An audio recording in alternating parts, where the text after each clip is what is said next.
Hello, I'm Isaac Hayes III, founder and CEO of Fanbase. And right now we're accepting investors in our $17 million round to revolutionize the future of social media. Today, for just $399, you can own 60 shares of stock in Fanbase at $665 a share. Go to startengine.com/fanbase and invest today. While the big platforms have grown too massive and disconnected from their users, Fanbase is building a platform where creators and users truly come first. We've already raised $4.8 million from everyday investors who believe in this vision, and now you can join them. This is your chance to invest in a social media tech company with over 1 million users that is disrupting media by allowing anyone to reach all of their following and monetize their content from day one.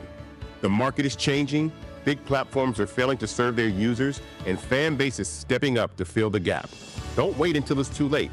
Invest now. Invest for yourself and your future. Go to startengine.com/fanbase and own the future of social media.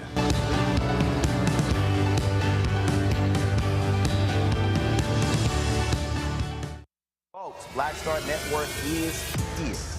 Hold no punches. I'm real revolutionary right now. Black power. Support this man, Black Media. He makes sure that our stories are told.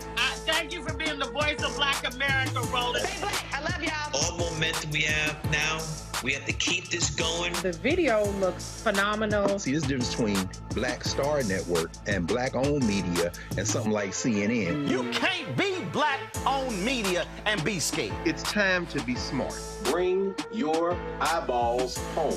You dig?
Hey, folks, today is Monday, January 27, 2025. I'm Roland, partner Unfiltered, live on the Black Star Network. Investigative journalist Greg Palast, he said that voter suppression, reason Vice President Kamala Harris did not win the 2024 presidential election. He'll join us to talk about his research also on today's show. Donald Trump gets into a spat with the president of Colombia. MAGA said, oh, the president brought him to his knees. That's not what happened. They're lying as usual. Then, of course, Pete Hegseth thinks that we're going to give him credit for restoring the Tuskegee Airmen he taught to U.S. Air Force recruits. No, we're not going to do that. And lots of people are talking about boycotting Target and other companies that pull back on DEI initiatives. I'm going to do a masterclass, a deep dive on explaining history of boycotts, what we must know and understand, and how we need to be very careful with how we communicate with Black-owned businesses. All of that and more right here on Roland Martin Unfiltered. It's time to bring the funk. Let's go. He's got it. Whatever the miss, he's on it. Whatever it is, he's got the scoop, the fact, the find. And when it breaks, he's right on time and it's rolling. Best believe he's knowing. Putting it down from sports to news to politics. With entertainment just for kicks, he's rolling. It's on go, roll, roll, y'all. It's Roland Martin, yeah. Rolling with Roland now. He's funk, he's fresh, he's real, the best, you know he's Roland Martin now.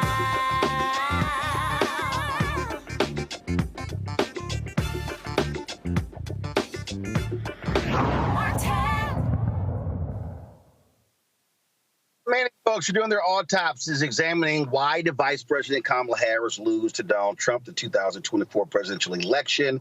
There are a variety of reasons. The Democrats stay at home. They weren't interested in voting for her over the issue with Gaza. It was the price of eggs and groceries.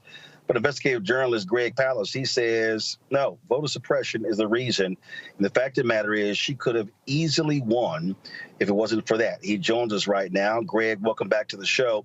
So walk us. Glad to be with you, Roland. Walk us through what your research has determined. Okay, it's real simple. In fact, if you go to gregpalast.com, you can get all the numbers so you don't have to keep your calculator and a pen next to you while I tell you what's going on. For those who, by the way, don't know me, Greg Palast, I'm an investigative reporter. I'm especially I'm known as a data journalist. I got the Global Editors Award for that. That means I'm a detective with a pen, and I used to work for the U.S. Justice Department and Attorneys General. My degree is in forensic economics. Why am I telling you all these things? Because I'm going to give you a lot of numbers, and you better believe them instead of the junk you're hearing from mainstream press. Here's what happened to Kamala Harris. Here's what happened to our democracy. What happened was that vote suppression won this election.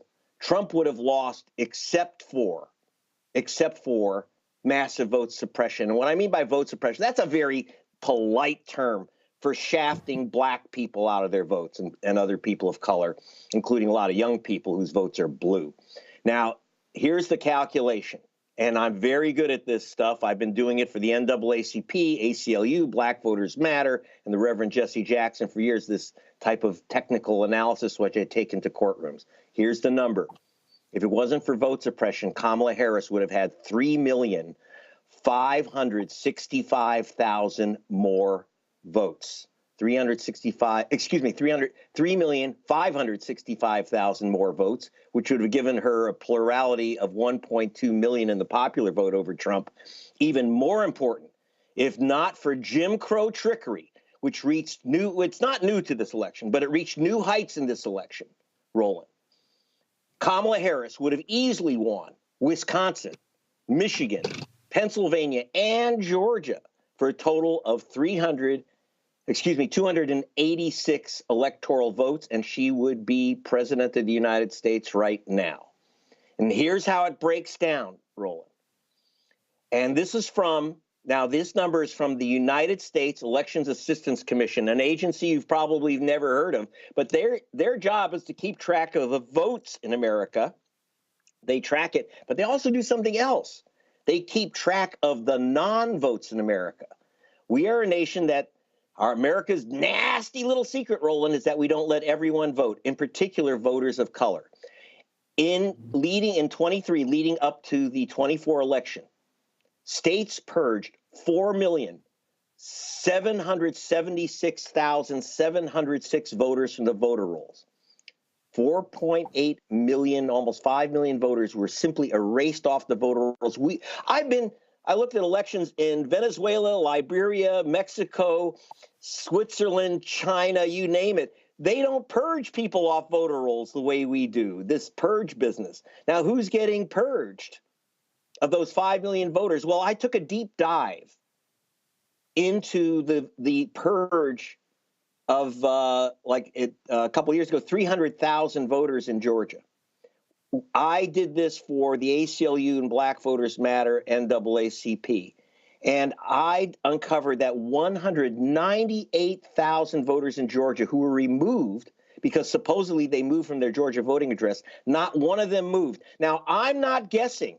I hired the experts who work with Amazon who know exactly where you live. There's a lot of Roland Martins in America, but you don't get someone else's tidy-whities, do you? Because Amazon knows exactly where you live, and I got a special contract with the U.S. Postal Service to hunt down people. We're not guessing. We went name by name by name, 198,000 voters who they said had moved out of Georgia, and there they were at their homes. Now, who were they? We called 800 of them, which is a very big statistical sample. Almost all of them were African-American voters in Georgia. That's who gets purged. In Wisconsin, and if it weren't for those purges, Kamala Harris would have taken Georgia and other challenges to black voters. In Wisconsin, Roland, there was a purge of over 150,000 voters. Again, I went name by name by name through that list for Black Voters Matter. Literally with computers, we went through every single name. Tens of thousands of people accused of voting from an illegal address, and they were purged from the voter rolls before this election. Now, I actually mapped this with the Washington Post, and we found out that almost every single wrongly removed, purged voter not allowed to vote was an African American in Milwaukee. That was most of the list, and then some of the list were students at the University of Wisconsin, Madison, well-known left-wing school. Those are not Trump voters. So it's young voters and black voters. There was a complete match between the number of voters who were purged wrongly and black precincts in Milwaukee. That's just the beginning. That's the purges. 2.1 mail-in ballots, Roland. Let me repeat this. 2.1 million mail-in ballots were rejected. People don't realize, according to NPR, 13.8%, that's about 1 in 7 mail-in ballots is thrown in the garbage. Let me repeat that. You mail in your ballot, it's very easy for them to knock off your ballot. And they know who you are. They know your zip code. And in places like Georgia, they know your race because it says BLA next to your name if you're black in many states in the South. That's still on the voter rolls. Now, if it was random, if anyone's mail-in ballot was thrown out, Roland, so big deal. But the state of Washington did an analysis of whose mail-in ballot gets rejected. And they found that if you are black, you are 400% more likely than if you are white to have your mail-in ballot rejected. You didn't put a middle initial, you registered with your middle initial, but you didn't include your middle initial on the outside of the envelope. Postage due. Tricks like that, and it's all aimed at challenging black votes. Spoiled ballots, 585,000 ballots, which people voted in their precincts. They voted in their precincts, and those ballots were rejected as supposedly unreadable. All these gotcha things. Now, again, whose ballot gets rejected? Are you ready for this? The U.S. Civil Rights Commission did an analysis and found out that your chance of having your ballot rejected for some technical reason, whether it's mailed in or in precinct, is 900% higher if you're black than if you're white. We'll repeat that. I just told you about altogether about 3 million ballots rejected. 900% higher chance you will have your ballot rejected if you're black than if you're white. Provisional ballots. Roland, let me tell you something. There's this thing called provisional ballots. You go in, oh, your name's on the voter rolls. Don't worry, fill out this piece of paper, stick it in an envelope, this provisional ballot. I call them placebo ballots.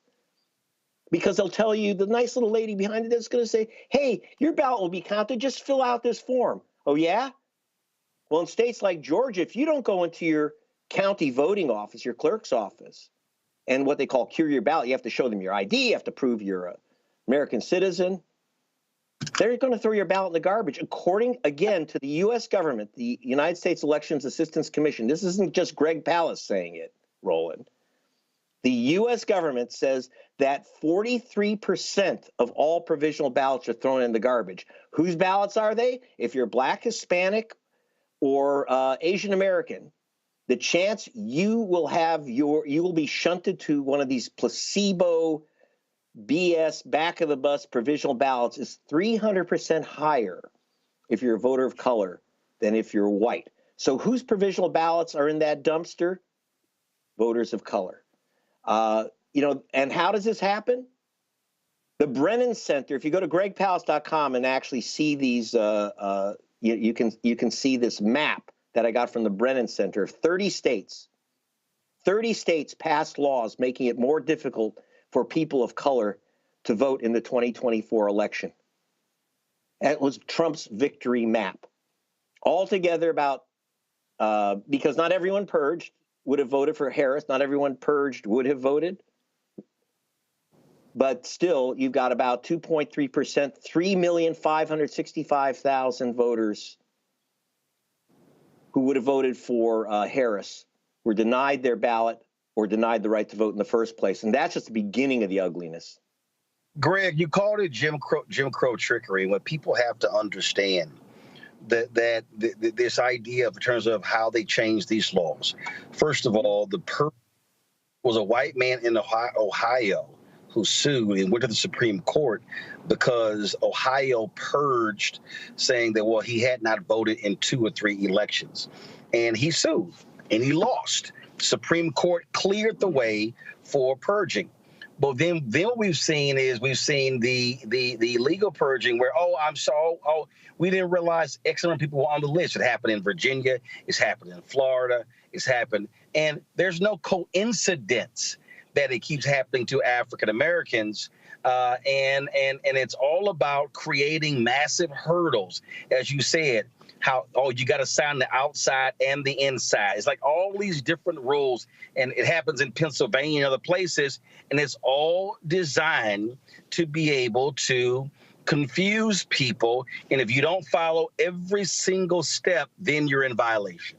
And you don't even know whether you followed the steps. For example, you fill out a provisional ballot, and no one says, it says, put in, like, for example, in Ohio, it says put in an ID number. Well, if you say, or driver's license number, and if you say no driver's license, they'll disqualify your ballot. They will disqualify your ballot. I didn't know that voting had to do with whether you had a driver's license or not. I thought it had to do with whether you're an American citizen. And by the way, when the Supreme Court said, if you haven't voted a couple elections, they can remove you, supposedly on grounds you've moved away, that's why you haven't voted. Well, it says right in the 1993 Voter Registration Act, the National Voter Registration Act, it says right there, you cannot be removed because you've chosen not to skip a couple elections for whatever reasons. By the way, I've skipped a couple elections because I'm a journalist and I've had to go out on election day when I didn't expect to, but basically out of the white areas, I didn't get purged and I'm not going to get purged. What happens is that you get purged if you're in Columbus, if you're in Dayton, if you're in Atlanta. And again, 4.776 million voters purged. And when I went through that list, overwhelmingly Black and overwhelmingly wrong. Overwhelmingly wrong. And let me, by the way, if you want to see what happens, I'm giving you numbers because I'm a statistician, but I want to tell you about human beings, Roland. If you watch my film Vigilantes, Inc., which, by the way, Jamie Foxx and Leonardo DiCaprio have made this film available to stream for free. If you go to gregpalast.com, and you will see me in an Atlanta voting station, where, and I'll tell you about the man you're seeing right there, Major General Gamaliel Turner. Now, Gamaliel Turner, this man who was 70 years old, the Pentagon's expert on warfare of the future, and if you can see on your screen, he is definitely African American. He was assigned by the President of the United States to go from Fort Benning, Georgia, to a base in California. And he didn't get his vote. His mail-in ballot didn't come, and he calls up Georgia. He says, what happened? They said, well, Major Turner, you've been challenged. He says, what does that mean? He says, someone challenged your vote, and so you can't get your ballot. He says, well, what do I do? He says, well, just come on in and show you're a citizen and that you live in Georgia. And he says, wait, I'm a soldier. I'm 2,700 miles away, and 2 days before the election, you want me to come just come in? Now, you have to understand, one person challenged 4,000 people out of the Fort Benning area, almost all of them African-American soldiers. This was not a government official. This was a Republican Party official, the chairman of the Republican Party in southern Georgia. His name's Alton Russell. He even dresses like a vigilante. You'll see him in the film with a 6-gun. He thinks he's Doc Holliday. This guy challenged 4,000 voters. Now, I got to tell you, Major Turner actually flew to Georgia. He flew 5,000 miles to go to federal court to get his ballot, one ballot counted, 4,000 others. Again, mostly black soldiers out of Fort Benning did not get their ballots. And you saw on the screen, you had one woman that I confront in the film. She works for Marjorie Taylor Greene, a white Republican. And I'm telling you, there are 88 challengers 2 years ago in Georgia, or 4 years ago, and all of them are white Republicans. They're not government officials. I'm not being racist about it. That's what they were. One single woman challenged 32,000 voters, and I showed her the pictures of her black neighbors. I said, do you know who these people are? No. You don't know who these people are, but you challenge their right to vote? So they were challenging soldiers. They're challenging students. They're challenging just all their black neighbors by the thousands. And in fact, are you ready for this? By August, 3 months before the election, the Trump front group, True the Vote, proudly announced that it had already challenged 317,886 voters. That's 1/3 million voters in swing states, Roland. 1/3 million voters, overwhelmingly voters of color. And this is something that hasn't been done since 1946. This is the Ku Klux Klan plan of 1946, these mass challenges of black voters. This is brand new to 2024. This is one of the reasons why, like in North Carolina, they want to strip the governor of being able to control the state elections board. This is why they're doing this. So the question is, and I got about 90 seconds before I go to the panel for them to ask questions. What is now happening in advance? Because now, of course, they control the Department of Justice. You're not going to see any voting rights investigations. You're not going to see any of this. They're in charge of the levers of power. So what now? What happens next? How must people prepare themselves for what we are about to see? Because now they're going to have the power to do this on steroids. Well, tomorrow I'm going to be having breakfast with the Reverend Jesse Jackson, or Wednesday, and planning what our line of attack will be to protect these votes. I'm working with Gerald Griggs, president of the NAACP of Georgia, Latasha Brown, Black Voters Matter. You notice I'm not working with the Democratic Party. One, because I'm a journalist and I'm a nonpartisan. But the Democratic Party is totally missing in action on vote suppression. They just aren't there.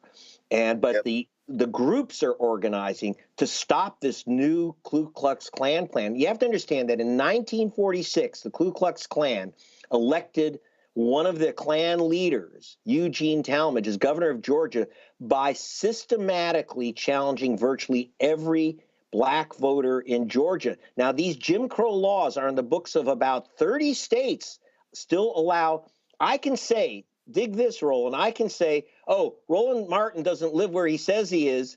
He shouldn't be allowed to vote. Now, who's Greg Palast to say that? Doesn't matter. As long as you live in my county, I can challenge your right to vote, and you're not going to get a ballot, or worse, you'll mail in your ballot. You won't even know that your ballot wasn't counted. Right. So here's the question. Let me do this here. I want to bring in my panel right now. Okay. I want them to get their questions in so we can, so people can really understand, because the depth of this, and again, we talk about it a lot, that people don't fully grasp. Is how significant this is on many levels. At the Amakongo Dibinga Senior is professorial lecturer, School of International Service, American University, author of Lies About Black People, How to Combat Racist Stereotypes and Why It Matters. Dr. Julianne Malveaux, she's the economist, author of Surviving and Thriving, 365 Facts in Black Economic History. She's also President Emerita at Bennett College. Joining us from D.C., Joe Richardson. He is civil rights attorney out of Los Angeles. Joe, I'll start with you. Your question for Greg Palast. Mr. Palast, appreciate you being here. Roland kind of took what I was going to ask next, but let me ask this. You've been doing what you've been doing for a long time. What's the next investigative frontier for you? Because I think one of the things that has to happen is that journalists that are actually looking for information that are not in the box, as it were, like the Roland Martins and the Greg Palast and things like that, are going to have to help to uncover a lot of these truths just through research. I love it that you're a statistician. What is it that you're going to be, I know you're going to do some things related to this issue, but is there any other issues out there that connect to some of these things, some of these justice issues that you're looking at next? Well, I am very, very concerned about this, and I want to dig deeper into this, in the challenge, this mass challenge of voters by self-appointed vigilantes. Again, this is the Ku Klux Klan plan of 1946 and this Trump front group called True the Vote. They're the ones, by the way, that came up with this, with the film 2,000 Mules, where they called 2,000 black men. Every one of them was a black man. 2,000 black men were supposedly stuffing ballot drop boxes with multiple ballots. They were being paid supposedly by George Soros and Mark Zuckerberg $10 each to commit a felony crime. I got to tell you, every person that they showed on camera as a black men stuffing ballot boxes, because every ballot box has a camera on top of it so they can see what voters. Every one of them was a legal voter, and they've been sued to fare thee well, but they don't care. They don't care. They were proudly knocked off 1/3 voters by August. Their aim was 2 million voters by Election Day. What I have to do is, I've been getting stonewalled by state officials who have not been giving me the numbers. How many people in the end were challenged? How many people actually did lose their vote? I need those numbers. It looks like the numbers are huge, but I want to get a more exact analysis from each state, but they're stonewalling us. And we're not going to get the numbers from the Elections Assistance Commission until maybe even for another year, if at all, because the states are resisting and they're not required by law to turn over the data. We're the only we're the only nation among so-called democracies where the vote count and the vote non-count is some type of state secret. We need to know how many ballots were rejected, how many voters like Major Turner lost their vote. When I was and so I want to find out, I need to get those numbers, because this is a brand new thing, this vigilante vote challenges of, again, not government officials, but self-appointed vigilantes who are getting lists. We had this one woman in Cobb County, Georgia, works for Marjorie Taylor Greene. She submitted 32,000 names in Cobb County, 32,000 names, one GOP official. And, again, it's not just, and I want to tell you, it's very important. It's not just numbers. I was at the polling station when a 92-year-old woman in Atlanta was thrown out of the polling station where she'd voted for 50 years, 92 years old, in a walker, thrown out into a storm. Her granddaughter in hysterics. Well, I went to the house that she said she no longer lived in. It was just down the street from the polling station. And there was a picture of her having dinner with Martin Luther King from 50 years old earlier in that house. This was Martin Luther King's 92-year-old cousin. So if they can knock off Martin Luther King's 92-year-old cousin, they can knock off anyone, and they are. This is what I really want to look at, is this explosion of vigilante vote challenges. And under Trump, if you think the Justice Department is going to stop it, think again. We have to stop it ourselves. Julianne Malveaux, your question. Julianne? How are you, Greg? Last time I saw you, we were Reverend Jackson. Yes. I really appreciate appreciate your work always. You just do such great work. Thank you. So you looked at the presidential election and said Kamala would have won had it not been for this suppression. Were there states where we also lost congressional seats? I don't think we lost Senate seats. We didn't have any close Senate races, but congressional seats. Are there other races that you can lift up that might have made a difference in this environment? Oh, absolutely. I was looking at close congressional races. I still haven't finished the numbers. You know, one of the reasons it took me a couple months, it's a lot of numbers to crunch, and I don't want to just throw stuff out there. But it looks like the Democrats would have picked up at least three or four congressional seats, if not for these vote suppression tactics. Because, again, when you knock off Major Turner's vote, when you take away a soldier's vote, when you take away Martin Luther King's cousin's vote, that goes all the way down the ballot. And so I have been very concerned that basically the GOP should not have control of the House of Representatives at this moment, except for their successful wielding of vote suppression tactics. So, but I will be issuing a report on the congressional races soon. But I will say that, but I will say this here, Greg, that the voter suppression that we saw, it does have an impact when you talk about the Senate race in Pennsylvania of Bob Kasich. Yes, and I want to look at Pennsylvania because Cleta Mitchell, Donald Trump's lawyer, Cleta Mitchell she challenged tens of thousands of voters in the Philadelphia area through an organization called Eagle AI, which is, by the way, a very interesting name because Eagle Eye was the name of a racist group back in 1964 that challenged a whole bunch of Hispanic voters in Arizona. They brought back this racist operation from 64. They brought back the Klan operation from 46. It's shameless. And it's getting very little coverage in the mainstream U.S. press. Now, people should understand, I write for The Guardian and BBC, which are the world's major outlets in the English language. But it doesn't come into my home country. So I'm all over, I'm mainstream in the rest of the world, just not in America. Makongo, what's your question?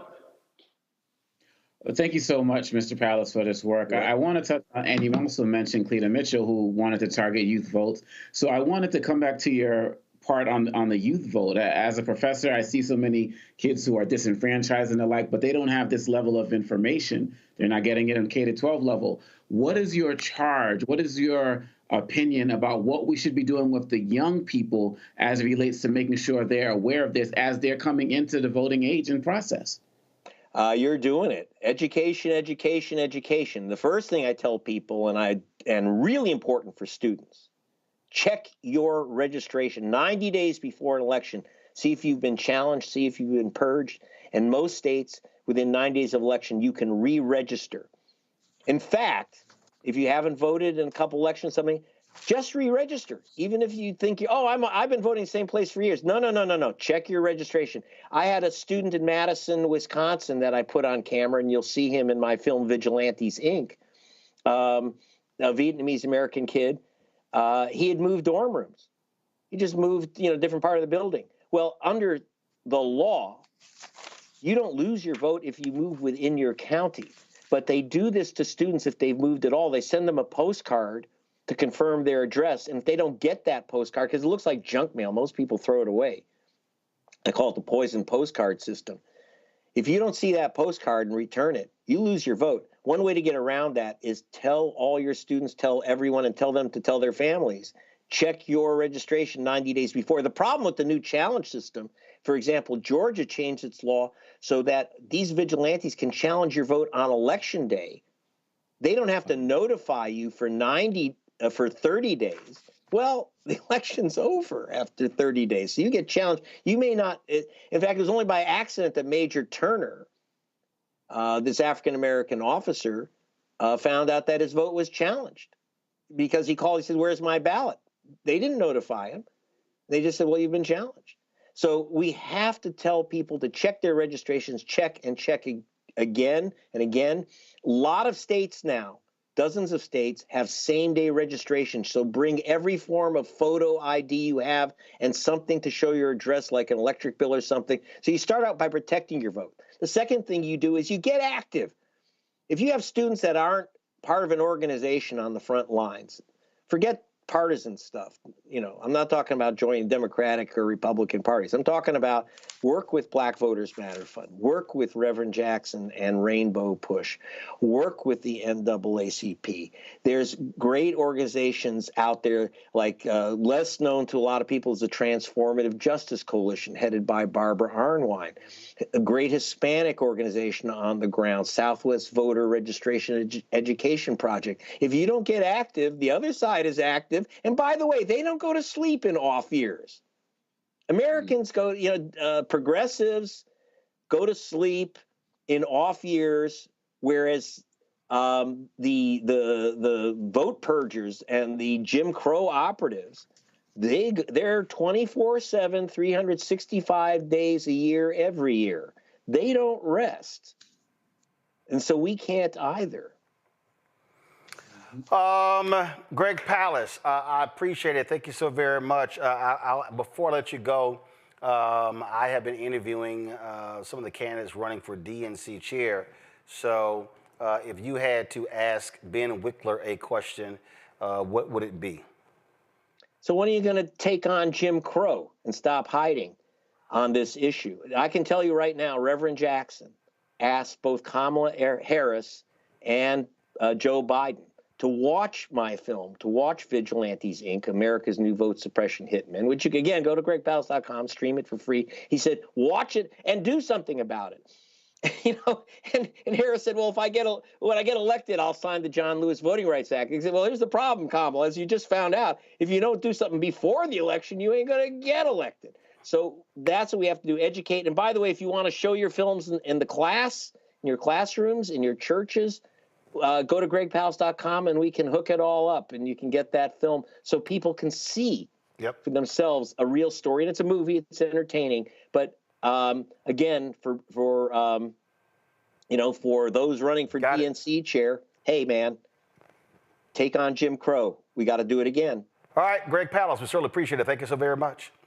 Thanks. Folks, take a real short break. We come back, we'll chat with Ben Wikler, who is running to become the next chair of the Democratic National Committee. That's next on Roland Martin Unfiltered on the Black Star Network. What's up, y'all? Look, Fanbase is more than a platform. It's a movement to empower creators, offering a unique opportunity for everyday people to invest in Black-owned tech, infrastructure, and help shape the future of social media. Investing in technology is essential for creating long-term wealth and influence in the digital age. The Black community must not only consume tech, we must own it. Discover how equity crowdfunding can serve as a powerful tool for funding Black businesses, allowing entrepreneurs to raise capital directly through their community through the Jobs Act.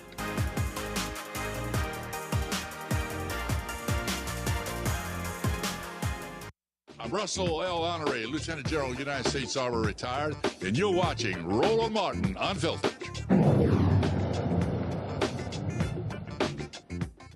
February 1st, Democrat delegates will meet at their winter meeting to select their new chair. Jamie Harrison announced that he was going to be not seeking for re-election, and so a number of people are vying for that post. There are a total of 8 candidates. We've had 2 of them on the show. Now we're about to have our third. Ben Wikler is from Wisconsin, and he says that he believes he has the strategy to help Democrats win. Ben, glad to have you on the show. First and foremost, you heard Greg Palast there talk about voter suppression, its impact. He says some 3.5 million votes across the country were suppressed that could have paved the way for Vice President Kamala Harris to actually win. What is your strategy to combat what he called Jim Crow trickery by the Republicans? You have to fight back on this, and you cannot just wait until the final stretch of an election. As Greg said, people who want to suppress votes, and they target Black voters in Wisconsin and across the country, they do this year-round. They do this in state legislative sessions. They do this through judicial elections. It's systematic. It's pernicious, and it is part of the worst history of our country, but it is very much here in the present.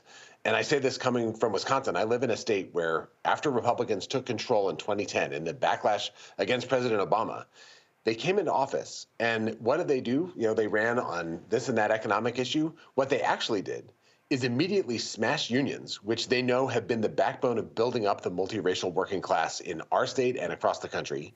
They targeted black voters and young voters with voter suppression. There's actually an account from a whistleblower who was a Republican legislative staffer who was in the room when Republican lawmakers were briefed on the impact on black and young voters, and obviously there's a lot of overlap, of the law that they'd proposed. And he said that they were giddy with excitement about the impact it would have. It went to court. Republicans won with right-wing judges. The law went into effect in 2015, and immediately you saw black turnout and college student turnout plummet in the state of Wisconsin before 2018. It's a core part of their strategy. They smashed unions, they suppressed votes, and they gerrymandered maps. And I've been the chair in Wisconsin for 5 years. We have a year-round voter protection operation. We operate all over the state, both in fighting in court, in working to make sure we're protecting votes at the polling place with voter protection hotlines, and going to city council meetings and organizing to make sure that there are polling places where there need to be, that Republicans can't take away voting rights over and over, and in fighting in judicial races where a lot of this stuff plays out, to make sure that when Republicans come for people's votes, that we're actually fighting back. And we've been able to make huge strides in unrigging our state. We've ended the gerrymander. We've restored some voting rights through state Supreme Court decisions. But this fight is still going, and it is going intensively under the radar. And we need a nationwide strategy, state by state, to fight back against it if we're going to have a shot in 2025, 6, 7, 8, 30, and beyond. But it also it's important for where Democrats control both legislatures or in the governor's mansion to be much more aggressive at changing the laws in those states when they have the power. And that's what, listen, Republicans do that. I mean, Democrats have controlled New York State government for some time, and New York State has literally had some of the most awful voting laws in the country. This is it. Republicans, when they get power, the first thing they do is they change the rules to ensure that the people who don't have power will never get power. And for Democrats, there's one part is the kind of campaigns you run, the organizing you do, your voter protection work. But the other piece is around governance, that we need to get serious about unrigging a system that is rigged against working people across race and ethnicity and geography. And so often what happens, Republicans ratchet things down. They target black voters with suppression. And then when Democrats come in, it's not the top priority. So that needs to change. The commitments we make when Democrats are running for office, they need to turn into immediate action as a top priority to make sure we don't spiral down into a situation where millions of people can't exercise their franchise. And in Wisconsin right now, we have a state Supreme Court race on April 1st. So in our state party right now, we have 81 staff members. We are knocking on doors all over the state in freezing weather this coming weekend, because we know that these races that often get no attention ultimately determine the rights that people exercise when it comes time for a presidential race. And the fight is so in our face in Wisconsin. The elections here are so close that we know to a certainty that if we're able to change these laws and actually restore the rights that everyone's supposed to have, that Vice President Harris would have won our state. Mandela Barnes would have won the Senate race in 2022. We know Republicans are doing this because they think that they've seen that they can win elections by doing it. But I think across the country, we need to sound the alarm, because these things that are happening state by state right now, they're coming at us at a federal level. Republicans are planning massive assaults on voting rights through the U.S. Supreme Court, through Congress, through the Trump administration. It's all in Project 2025. The fight is here. And if we're serious about democracy, we need to take this seriously as the Republicans do. One of the things that white Democrats are going to have to own up to is that this is a party that is largely run by white consultants, white strategists. They control the money. They treat black staffers, black consultants, black pollsters, black campaign workers, and black voters as sharecroppers. The reality is that things have completely changed in that you cannot anticipate that black people are going to vote Democrat 90%. The further you get away from the civil rights movement, younger voters do not self-identify as Democrats. I say it consistently to the Biden campaign, the Biden-Harris campaign and the Harris-Walz campaign, that you're going to have to spend 3 to 4 times as much time and money talking to black people. You can't come to them 2 or 3 months out. It has to be a much longer period because the voters are changing. Yet the exact same white Democratic consultants don't listen. In the case of Vice President Kamala Harris's campaign, General Malley Dillon wouldn't listen. David Plouffe wouldn't listen. Stephanie Cutter wouldn't listen. And then it was even difficult. Quentin Folks, who's African American, a lot of times wouldn't listen because he was taking marching orders from them. And so you have black folks in the party and outside who are frustrated, who are angry, and they're saying, well, all we see are white consultants becoming millionaires, having second homes, and black folks having to run campaigns with small amounts of money. What are you going to do to change that? So day one, we need to actually audit every single consulting contract that the Democratic National Committee has. I'm coming in with zero commitments to any consultant, to any vendor. We should start from ground zero and build out how we spend our money in a way that reflects our coalition, our values, the actual path to victory. And that's going to mean a ton more diversity, and specifically black vendors and pollsters and communications professionals. I know in this last election, folks like Terrence Woodbury with Hit Strategies and Cornell Belcher did extraordinary research that helped inform a ton of the work that happened in Wisconsin and across the country. But so many of the organizations and the people who are best at this, a rising black consultant kind of cohort of folks who have deep expertise in the communities that often feel like Democrats only show up at the last second. They didn't get funding until the very final stretch, and even that took moving mountains. And I mean, you had some firms that were created in 2023 that 100 million, 200 million in ad contracts were funneled through them, and it was like, what the hell kind of track record is that? And it seems like it is a constant insider game, and I know black firms, black ad agencies, Fuse out of St. Louis, Liquid Soul out of Atlanta, Carol H. Williams out of Oakland, reputable firms could not even get through the door, and they were being shut out completely. And then as a result, black-owned media was forced to starve big as a result of how they were being mistreated by those white ad agencies. So I will tell you, in Wisconsin, which is, I've been chair here for the last 5.5 years, our state party makes investments in the spring, not just in the fall, in black-owned media in Wisconsin. We are on black radio. We work with black newspapers. We work with candidates to make sure they're showing up on podcasts, on streaming platforms with different folks. We work with cultural influencers, black cultural influencers in Milwaukee and across our state, because we know that the places where people actually spend their time and attention, it is not just traditional corporate-owned media. It is a whole emerging cohort of different places. And we work hand in glove with black-led organizations on the ground that do organizing and communication and make sure that all the different political actors in our state are paying attention to the focus groups, to polling, to stuff where we're actually hearing from black voters directly. And that work is best led by people who understand the communities that they're researching. So we've built an engagement strategy that is year-round, that is actually showing up, and we can see in the numbers the impact that that's had. And this, I'm not saying this is just our state party. This is a unified effort across the union movement, grassroots organizations, and the media and communication work in our state. Milwaukee, which is where 70% of black Wisconsinites live, it had the highest turnout of any city of the biggest 50 cities in the country. It was 89%. We added votes for Harris relative to Biden. And we did that by doing long-term, serious engagement and investment. And to me, that's the model. Like, it just doesn't work to have this be the kind of afterthought at the last second or something that requires a battle to do up front. We should actually build the plan together from the start. And it should be part and parcel of our theory about how we win elections at every level of the ballot.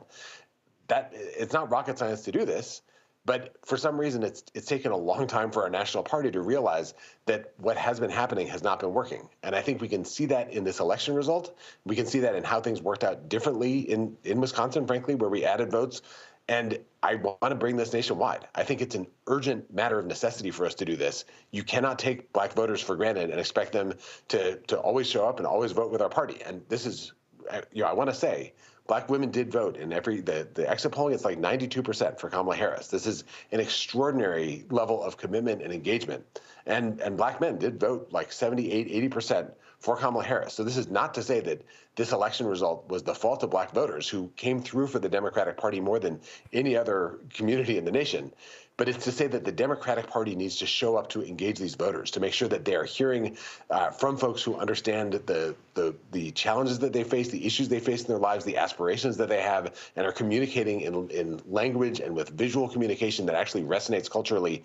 If we do this right, we have a chance to build power together that allows us to win elections and then make a difference in people's lives, which ultimately is the basis for building the trust that builds a political coalition. It's how we actually deliver. But the first step has to be that we invest earlier and in a different way with a more Black-led set of folks on the front lines of figuring out what messages are going to work and then building the communication that actually does it. How do you also look, the DNC chairs over the Democratic National Committee. And when I look at this, I look at the entire apparatus.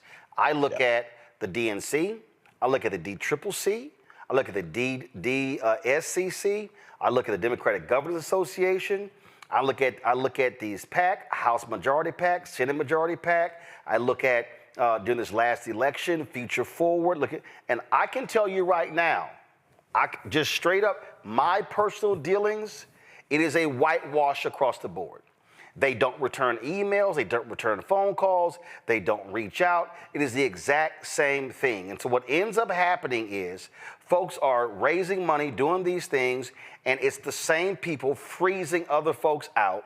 And I've said to the other folks who are running for DNC chair, there should be a massive meeting of leadership and putting it on the table as well.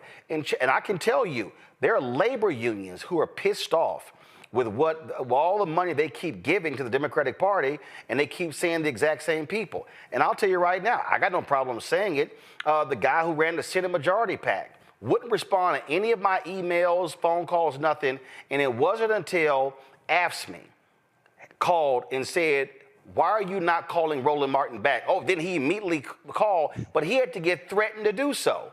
And so that's the crap that as African Americans we see, and then it shows up on the field when you don't have outreach, when you don't have investment, when they're not listening to Black people to say, this is how you communicate and target and outreach to Black people, as opposed to having some white consultant who's not from Georgia, but then you got somebody who's running communications in Georgia, who don't know any media in Georgia, but then they're telling the Black people on the ground, this is what you can and cannot do.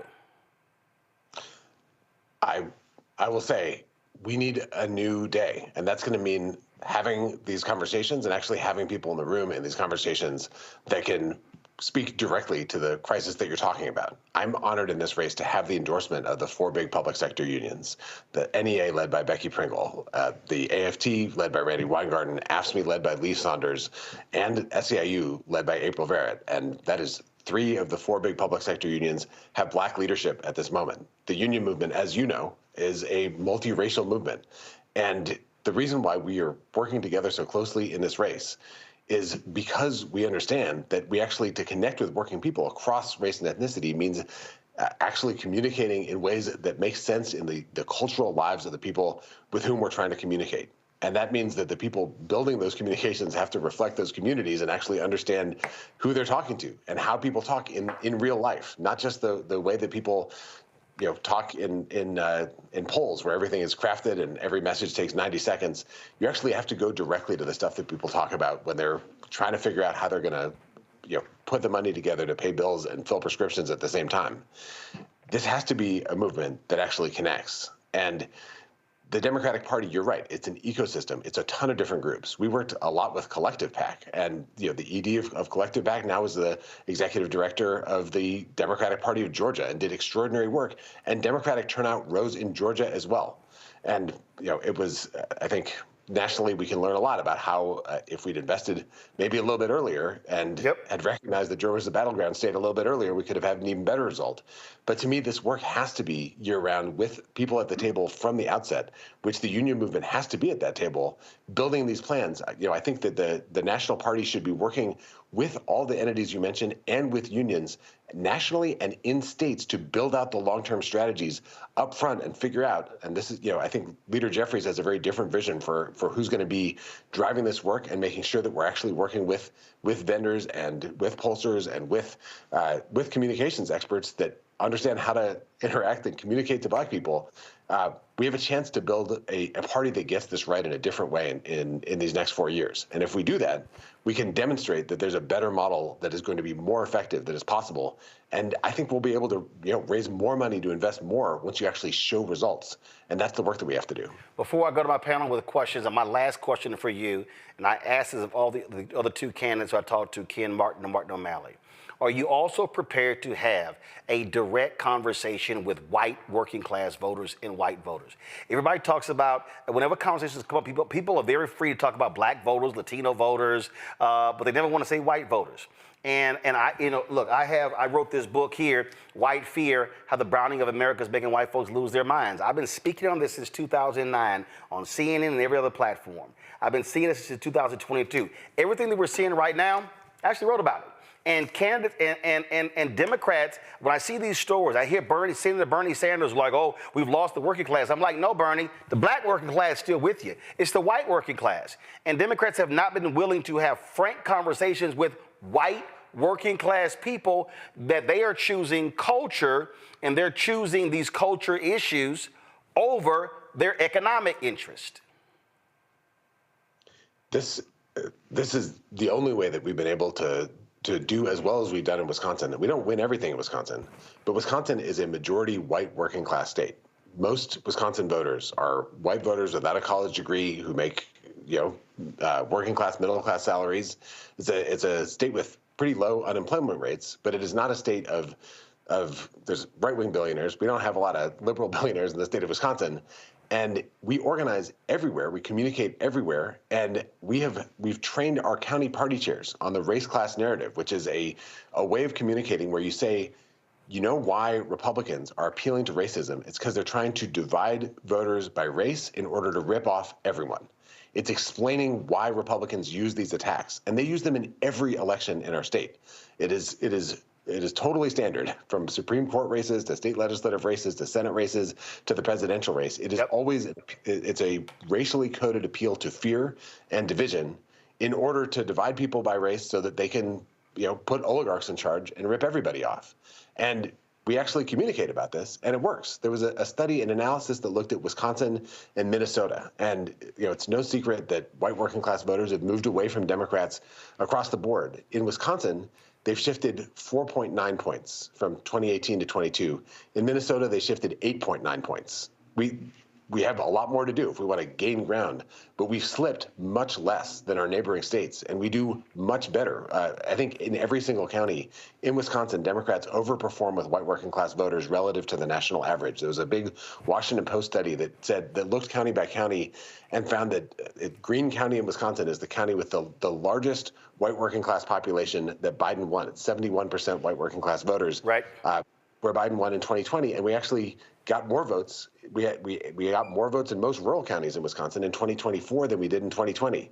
So you're exactly right that Democrats cannot just ignore this, and if they do, they're going to keep losing elections. And I agree with you that so much of the punditry is like, oh, Democrats lost because Black voters didn't show up or Latino voters didn't show up, and most of the voters in this country are white voters. If you're not communicating and organizing for them. But it doesn't work if you pretend that the racist attacks aren't happening.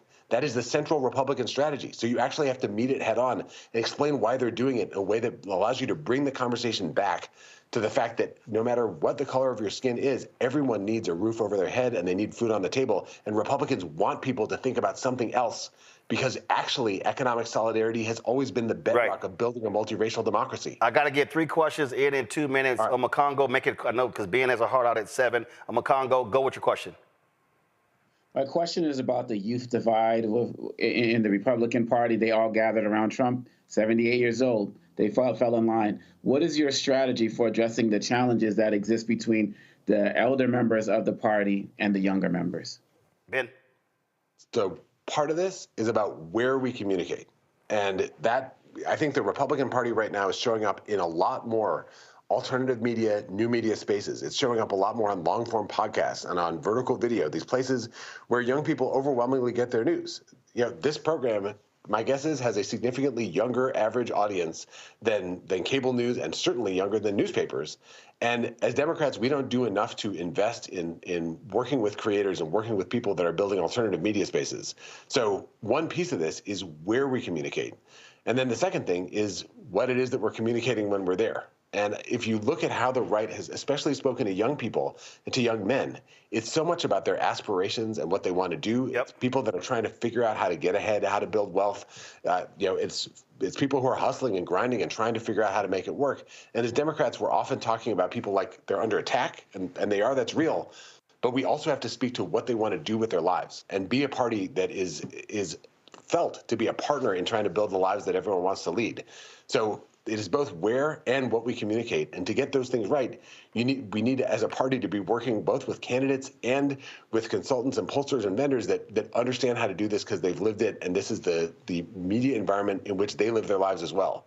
So it's every step in the chain. But to me, the end point has to be Republicans can't dominate the discussion about what Democrats are about. We need to tell our own story and show up in ways that demonstrate we actually get what's happening in people's lives. All right, that was a long answer, Ben. Can you take these other two questions? Yeah, well, yeah. Okay, Julianne, question. Ben, first of all, thanks for being with us. Julianne, go right to the question. What differentiates you from Martin O'Malley or from Ken Martin, but especially O'Malley, who is the one who has more, seems to have lots of support? You seem to have the most. He seems to have the next amount. He comes out of Maryland, which, as you know, very multicultural. Yeah. What differentiates you? So I think the thing that differentiates me is that I come from a state where the right took over and rigged everything in order to suppress votes, in order to break unions, in order to smash our democracy. And my experience in this moment in our history for these last 5 years has been fighting back to unrig a system that was rigged to not work for people. And with respect to the other candidates, they're in states where they haven't experienced the full brunt of the entire Republican machine. In order to win in Wisconsin, we've had to grow bigger, we've had to grow deeper, more intensely, more year-round, in a deeper partnership with the union movement, with the ecosystem, with grassroots organizations across our state. I think that's the kind of fight we're in now as a country, and that's the kind of chair the DNC needs to have that recognizes the size of the threat that we're up against, and with a track record of actually being able to fight back against it. Joe. Everybody thinks they know why we lost, and everybody has the Democrats lost. Pick an issue that's a red herring and remind us that, whichever one you pick, and say, no, this is not what this is about. What are one of those red herring issues that are out there that people think the election was about, but it actually wasn't? So I think people think that this election was about trans issues. And when they say that, and they say that Democrats screwed up about this because they're constantly talking about pronouns, what they're actually describing is Republican ad campaigns that were saying Democrats care about they, them, not about you. The actual Republican message was Democrats don't care about you. They care about something else, someone else. It's the same con that they always run. Sometimes it's targeting immigrants. It's usually targeting black people. Sometimes it's targeting gay people or trans people or non-binary people. But that message takes hold when they're able to say that Democrats don't see you, don't care about your struggle. They have some other priority. And the way that we beat that is by actually showing people that we're fighting for them and we do understand them and we're fighting for them. It's not like Vice President Harris was not running the campaign that Republicans were claiming she was. That was the Republican narrative. Republicans ran on identity politics in this election in order to move the country away from seeing what the actual impact of the policies of the candidates would be. And we need to disrupt that by explaining what they're doing and then bringing it back to the fact that Republicans are trying to rig this country for a handful of far-right billionaires that want to pull the ladder up and leave everyone else at the bottom. So I think that it is easy to totally misread the results of this election by falling into the trap that Republicans have laid, We don't have to abandon our values and being a Big Ten party in order to go where Republicans are trying to lead us. What we need to do is bring it back to a fight that Republicans don't want to have, that they run away from, about who this country should work for.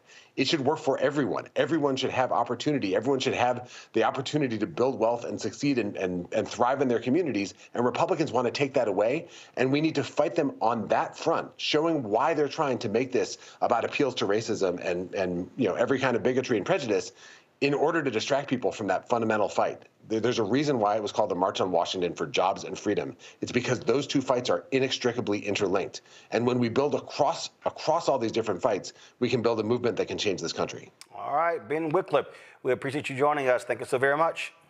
Thanks so much for having me on. All right, folks, got to go to break. We come back. Let's talk economic boycotts. People are talking about boycotting Target and other companies that are pulling back on their DEI initiatives.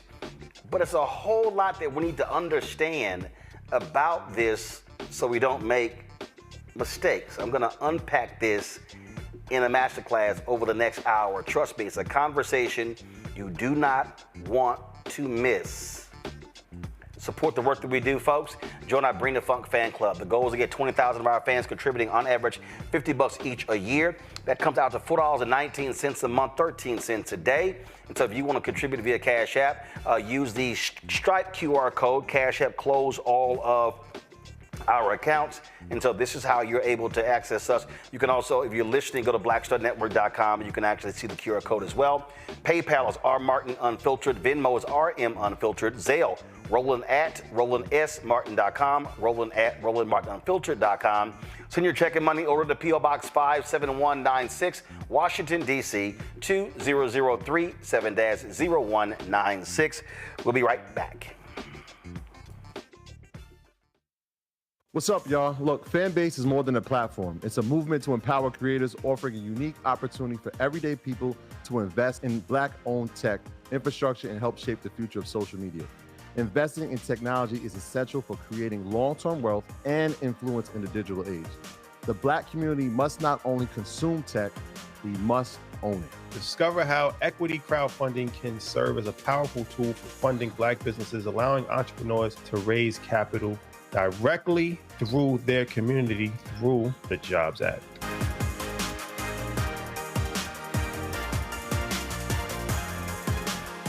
Next on Get Wealthy with me, Deborah Owens, America's Wealth Coach, women of color are starting 90% of the businesses in this country. That's the good news. The bad news, as a rule, we're not making nearly as much as everyone else.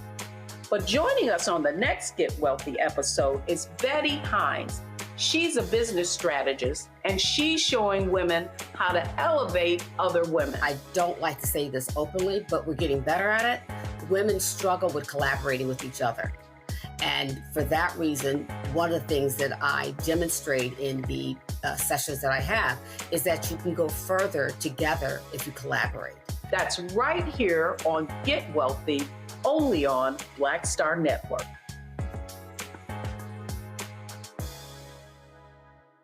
Coming soon to the Black Star Network.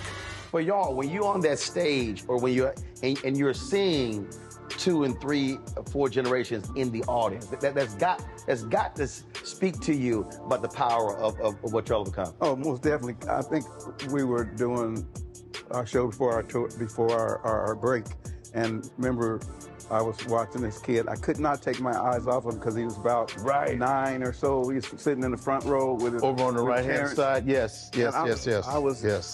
I was amazed that this kid knew everything, and I was like tripping to see how many songs this kid actually knew. And he knew them all. And he knew them all. We had to go over there and bring him on stage and take a picture with him, at the end of the show and stuff, because it was just that amazing. It's like, this is crazy. The music travels everywhere, like what Philip was saying, seeing this young kid, then you hear our songs on commercials, cold commercials. Then you have the younger ones that hear our music in animation.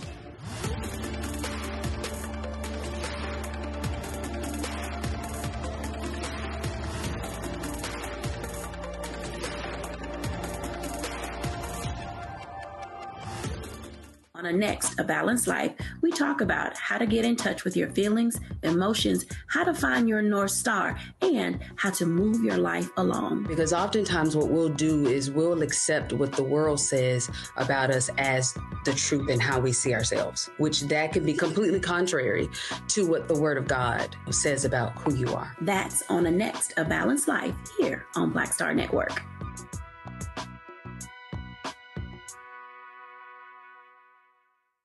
How you doing? My name is Mark Curry, and you're watching Roland Martin, unfiltered, deep into it, like pasteurized milk without the 2%. We getting deep. You want to turn that shit off? We're doing an interview, motherfucker.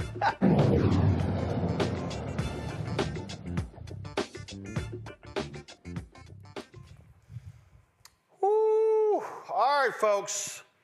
It has been quite a busy weekend. And this weekend, I spent a lot of time taking phone calls and on conference calls and text messages and looking at social media. And a lot of folks have been talking about Target, the latest company to announce that they are ending their various DEI initiatives.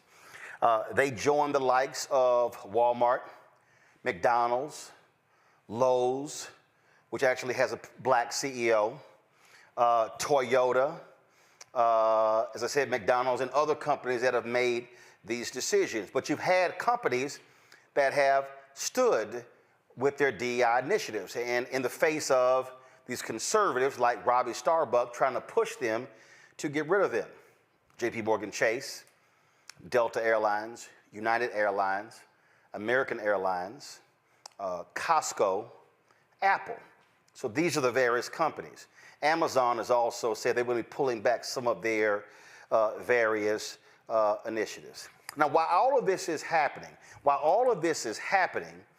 African Americans have been responding by saying, what the hell, what's going on? Then, of course, on the federal level, you've got Donald Trump, who is ordering all the federal agencies to get rid of DEI. And so they have made this the linchpin of their week one strategy, and you've seen this happen. You had folks, the Air Force, who decided to pull the teaching the Tuskegee Airmen, and so the conservatives, in their effort to say, oh no, that's not what we meant, so they said, oh no, let's bring that back as if we're going to give you some credit for that. So as a result, this organization called Strike for All, they announced that a boycott of Target beginning February 1st. And so you've seen the social media posts they have been loading, talking about boycott Target. And as a result, people have been saying, that's right, that's the move, that's the way to go, that's what we need to do. This here, when it comes up, this is, one of the posts on social media that they posted, and it says, only by minority owned. And so, only by minority owned. And so, what I have been saying is, well, actually, I posted on their Instagram page, I'm curious, you say only by minority owned, but I want to know, are those other minority owners standing with black people when it comes to battling these companies? The people who benefit the most from DEI policies are white women. White women have 70+% of the actual DEI corporate jobs, and white people do. And white women, when it comes to minority contracts on the city, county, state, federal level, they get more contracts than anybody else. So if we're talking about, fighting for minorities and women, I need to know where's the National Organization of Women. I need to know where's the Women's Chamber of Commerce. I need to know where are all these women's organizations that largely serve white women. I need to know where are the Hispanic, Latino organizations. I need to know where the Asian American organizations. Because what I'm tired of black people, the ones who are the loudest fighting for initiatives, and other folks are the greatest beneficiaries. I want to know where are the Indian Americans, where are the Pakistanis, everybody who has been a beneficiary of MWBE programs who is non-black. where you at? Where you at? And so that's critically important for us to say because, again, we are the ones who are constantly having to shoulder the burden, having to do all of the heavy lifting, which I understand because on the federal level last year, Ron Busby, the CEO, president and CEO of the U.S. Black Chamber, Inc., he was on last week. And he said on this show that African Americans last year got the highest amount of federal contracts we've ever had, $10 billion a year, but it barely hit 2%. Well, it wasn't even 2%. Yet 78% of all MWBE federal contracts white women get. So where y'all at? So you have this call to boycott Target. And what happened over the weekend was that different companies, different black-owned companies with products in Target was completely blindsided by Target's announcement. Target wasn't even smart enough to notify these black vendors first. And what ended up happening was, show the list, here's some of the black brands right here. What ended up happening was these brands got hit with all sorts of questions from the public, and they were like, yo, what, what the hell? They were blindsided by Target's decision. In fact, Target has made no effort to reach out to black-owned media and others to explain how they're going to continue their programs. What are they going to do to continue to invest in black-owned brands, to put their products on the shelves? And if you if you actually go to Target's website, you'll actually see their black. You see, they got their Experience Black History Month page up, and then if you go down here, their Buy Black button. And then you see down here, shop all black-owned or founded brands. And when you click that, you will see there, for the results are 1,073. And so if you scroll, you're going to see all of these products from black-owned firms or black-founded firms. And the list goes on and on and on and on and on. And so people started hitting up these owners and criticizing them and questioning them. And you had the sister who is the founder of the Lip Bar. You had Tabitha Brown, who has products that are in Target stores and Amazon and Walmart as well, taking to social media, sharing their thoughts about this. Because there were people who were going to their pages saying, why aren't y'all pulling y'all products? What are y'all doing? Here was a response that Tabitha gave on social media. She made a couple of posts, but here's what she said. I am in business in multiple ways. Do you have the Lip Bar? With Target, with Walmart, and Amazon, right? I sell Donna's Recipe, my hair care products, right, are on Amazon. They're also in Target. And, of course, I have a huge partnership with Target. I sell my seasonings at Walmart. I do business all over, just like many other people. And what I can tell you is, if we all decide to boycott and be like, no, we're not spending no money at these organizations, listen, I get it. And if that's how you feel, honey, I 1,000% get it. But so many of us will be affected, and our sales will drop. Our business will be hurt. And if any of you know business, it doesn't just happen overnight where you can just go take all your stuff and pull it off the shelves. There's a process. And then you got to, like, where you going to put it? You got to have a place to store it. That's money, right? You got to have another place to sell it, which is almost impossible sometimes. And even if you sell online, it's a process when it comes to business. And everyone does not have the funds or the means or the availability, the space to house their own products, right? But the thing that concerns me the most, and I want you to hear me and hear me well,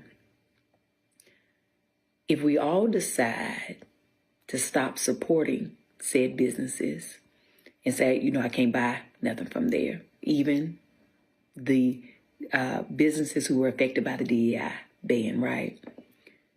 What that does is you take all our sales and they dwindle down, and then those companies get to say, oh, your products are not performing, and they can remove them from the shelves and then put their preferred businesses on the shelves.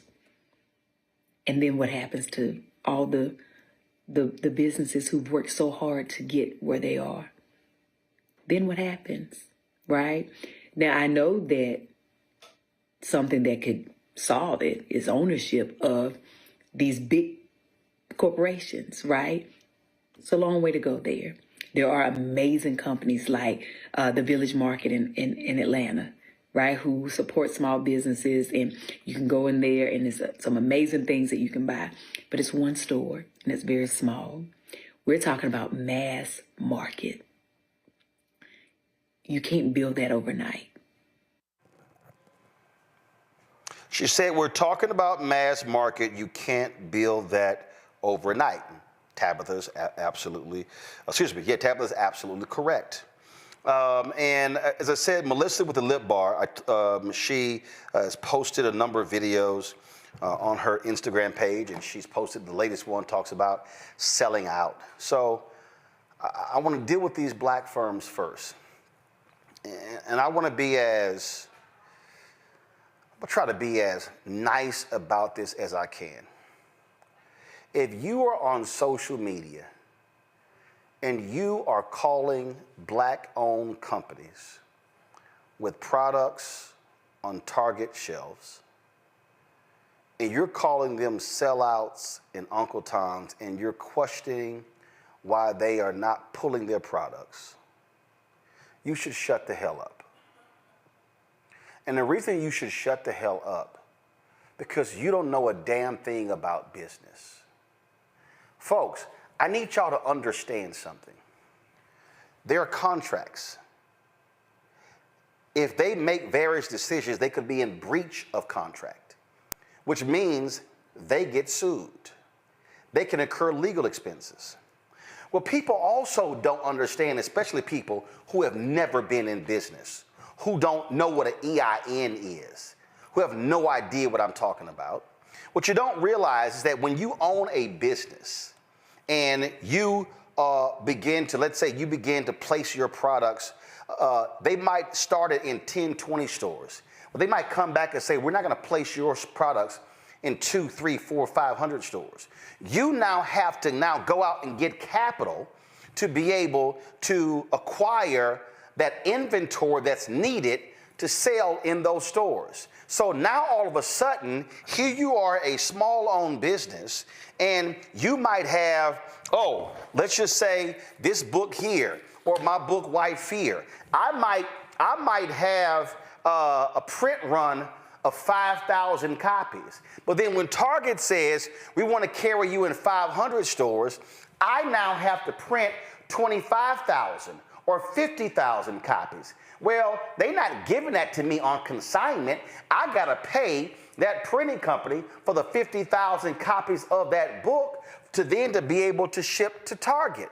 And so then I'm shipping the product from the printing company to Target, and I'm not actually putting it in my own warehouse. So if some folks say, well, you need to take your product off the shelves, as Tabitha said, where in the hell am I all of a sudden going to place 50,000 copies of a book? Or where am I going to place pots and pans and seasoning or hair care products? That's the thing I think a lot of us need to shut up and not realize you know nothing about business.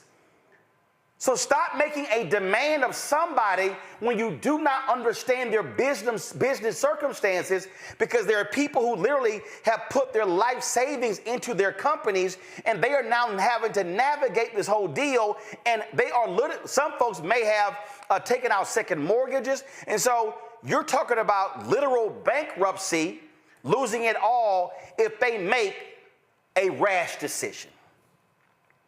So that's important for us to state, because I've just heard too much ridiculous stuff about what a black business owner should do with their products if folk are talking about an economic boycott. So let me now move on to the next thing. Anybody who has watched this show, you have heard me often refer to Dr. King's sermon, April 3rd, 1968, at Mason Temple in Memphis. You've heard me talk about economic withdrawal. You've heard me talk about when MLK said in that sermon how we are collectively or individually poor, but collectively wealthy, and how we need to be operating as a collective when it comes to trying to change the economics of our situation. You've heard me quote him in that sermon when he says, we don't have to throw one Molotov cocktail. We don't have to yell and curse anybody out. He said, what we must do is practice economic withdrawal. Companies that don't do business with us and don't hire us, we don't do business with them. In the exact same speech, he also said to black people on that rainy, stormy night in Memphis, how we must be supporting black institutions. He mentions buying from black insurance companies. He mentions how SCLC opened a bank account with a black bank there in Memphis. He talked about how we must be doing a bank-in, a buy-in for black-owned businesses. He literally says it in the sermon. See, part of the problem is most black folk have allowed white folk to frame for us who Dr. King was and is. And so therefore, when we talk about his mountaintop speech, all we talk about are the bottom 2 minutes of that speech and not the other 41 minutes and 16 seconds of the speech. That's why most folks listening right now have no idea what I'm talking about, because you don't even realize that that's what he actually said in that sermon. Because at one point he even references Jesse Jackson. He said, Jesse, what do you call it? Economic. He said, redistribute the pain. He said, so far, the black sanitation workers, they're the ones who have been enduring the pain. Now, if we do an economic withdrawal, we must now redistribute the pain. For all y'all who keep acting like Dr. King wasn't a radical, go listen and read that speech.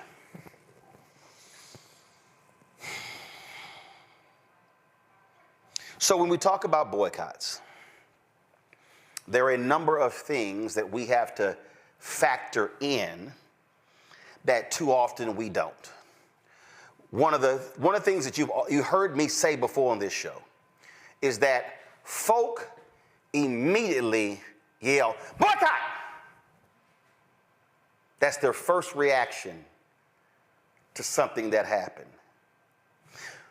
But there's a problem with that. You have to actually follow a process. I think I probably sold more copies of this book than the author, Martin Depp, who's still alive. I was texting him last night. White pastor in Chicago. He happened to be on the committee. He was on the committee with Reverend Jackson at Operation Breadbasket in Chicago. He was the pastor of a church. And what they did was he was on the committee. Now, when I say he was on the committee, there was a full committee. There was a full committee that dealt with the issues surrounding Breadbasket. They actually met together, and so they laid out the strategies involved in terms of Breadbasket. Now, let me explain Breadbasket. His book is called Operation Breadbasket, an untold story of civil rights in Chicago, 1966 to 1971. This is the book cover. I'm going to be out of the light here, but y'all seen me show before. This is the book cover, okay? I've been talking about this book for more than a decade.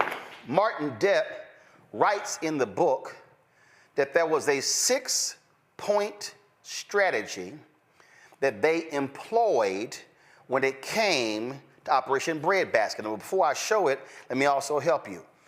Credit must go to Reverend Leon Sullivan, the legendary pastor in Philadelphia, who actually created this program. He told Dr. King about the program. Dr. King invited Reverend Sullivan to come to Atlanta to present to the Southern Christian Leadership Conference Board of Directors. He did so. They agreed to adopt the program. They renamed it Operation Breadbasket. He put Reverend Jackson in charge of it in Chicago. Now y'all have the history. So Operation Breadbasket had a 6-point strategy. Pull those up. These are the 6 strategies. Number 1 was information gathering. Number 2 was committee evaluation. Number 3 was negotiation and education. Number 4 was economic withdrawal. Number 4, y'all. Number 5 was agreement and covenant. Number 6 was monitoring. Now let me unpack that. First and foremost, when they saw that was an issue, they went to said company and they sent them a letter and said, we need this information. How many black employees do you have? What do you do with black-owned businesses? Do you put any money in black banks? There was a list of things that they asked for. And then the company could either respond to the request or the company could ignore the request.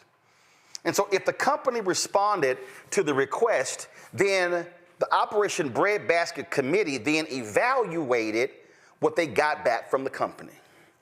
And then once they did that, they went through what is called negotiation and education. Now, in negotiation, what they would do is they plotted everything. They would go into the meeting and they would sit here and say, okay, your job is to pray. Your job is to agree with nothing. Your job is to calm him or her down who doesn't agree with everything, and your job is to be the level-headed one. Everybody had a role to play in the meeting.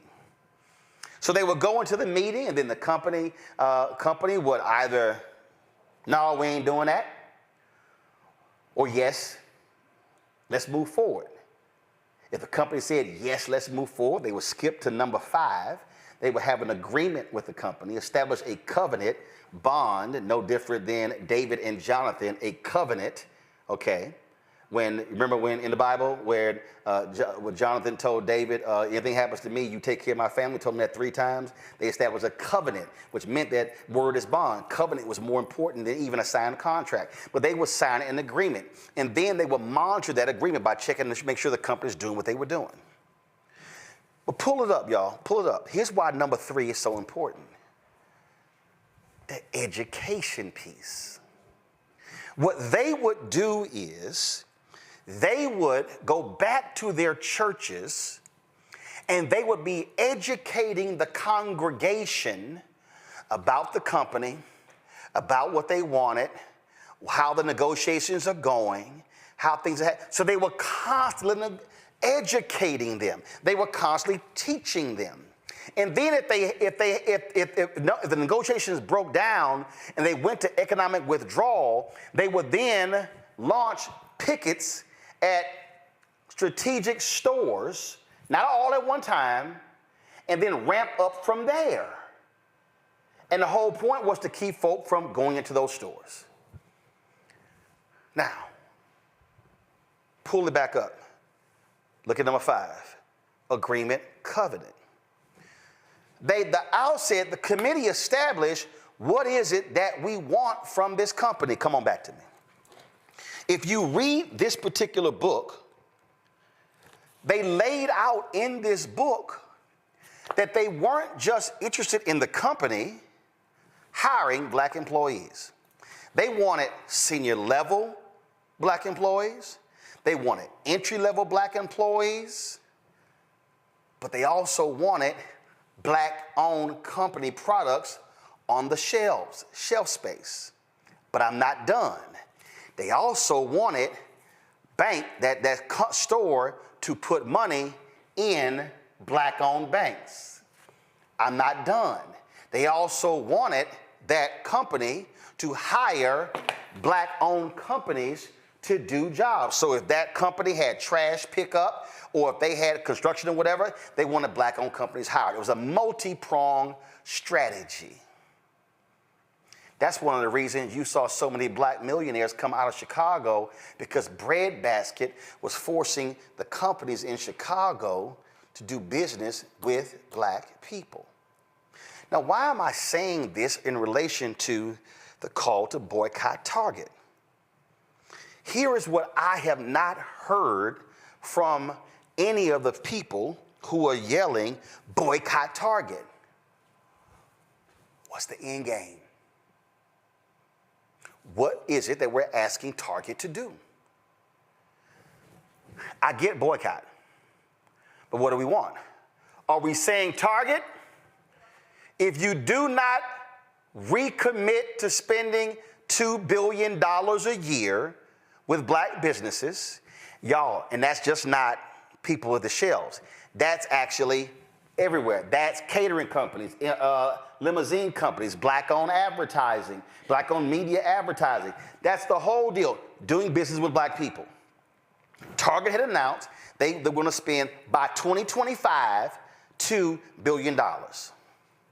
They announced in 2021 that they had got $1.78 billion, but $1.78 billion ain't $2 billion.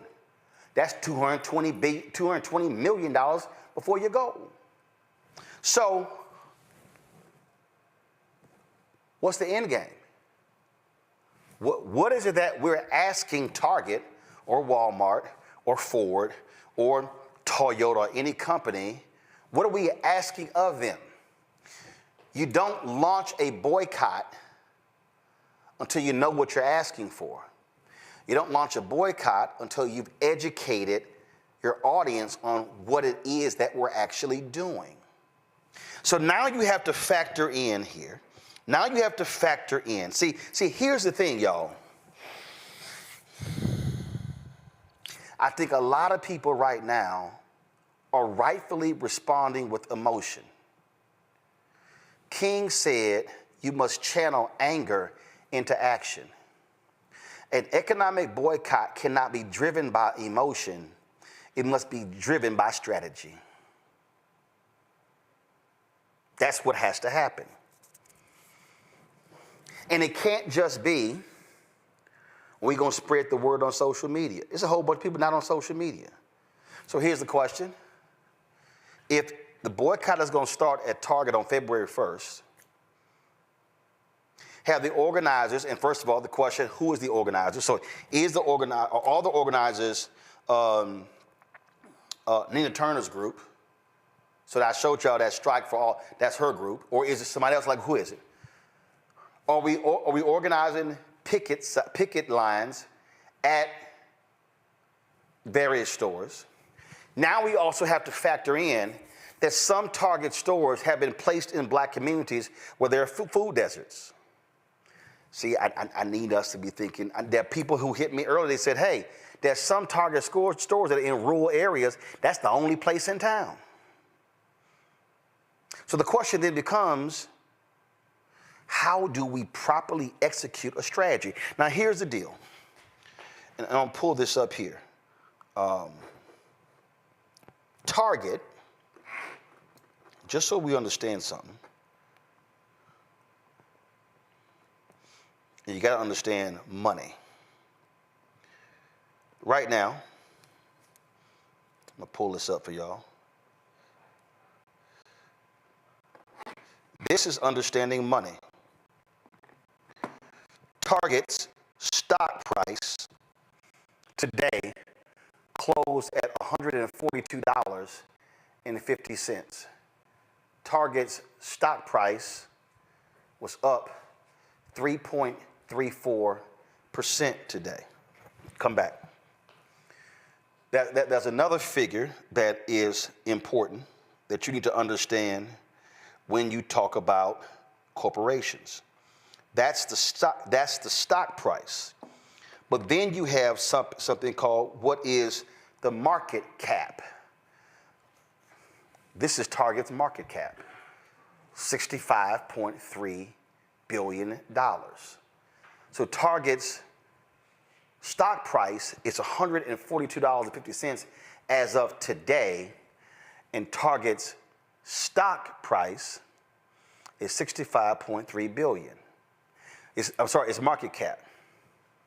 So if you're talking about an economic boycott specifically of Target, what is your goal?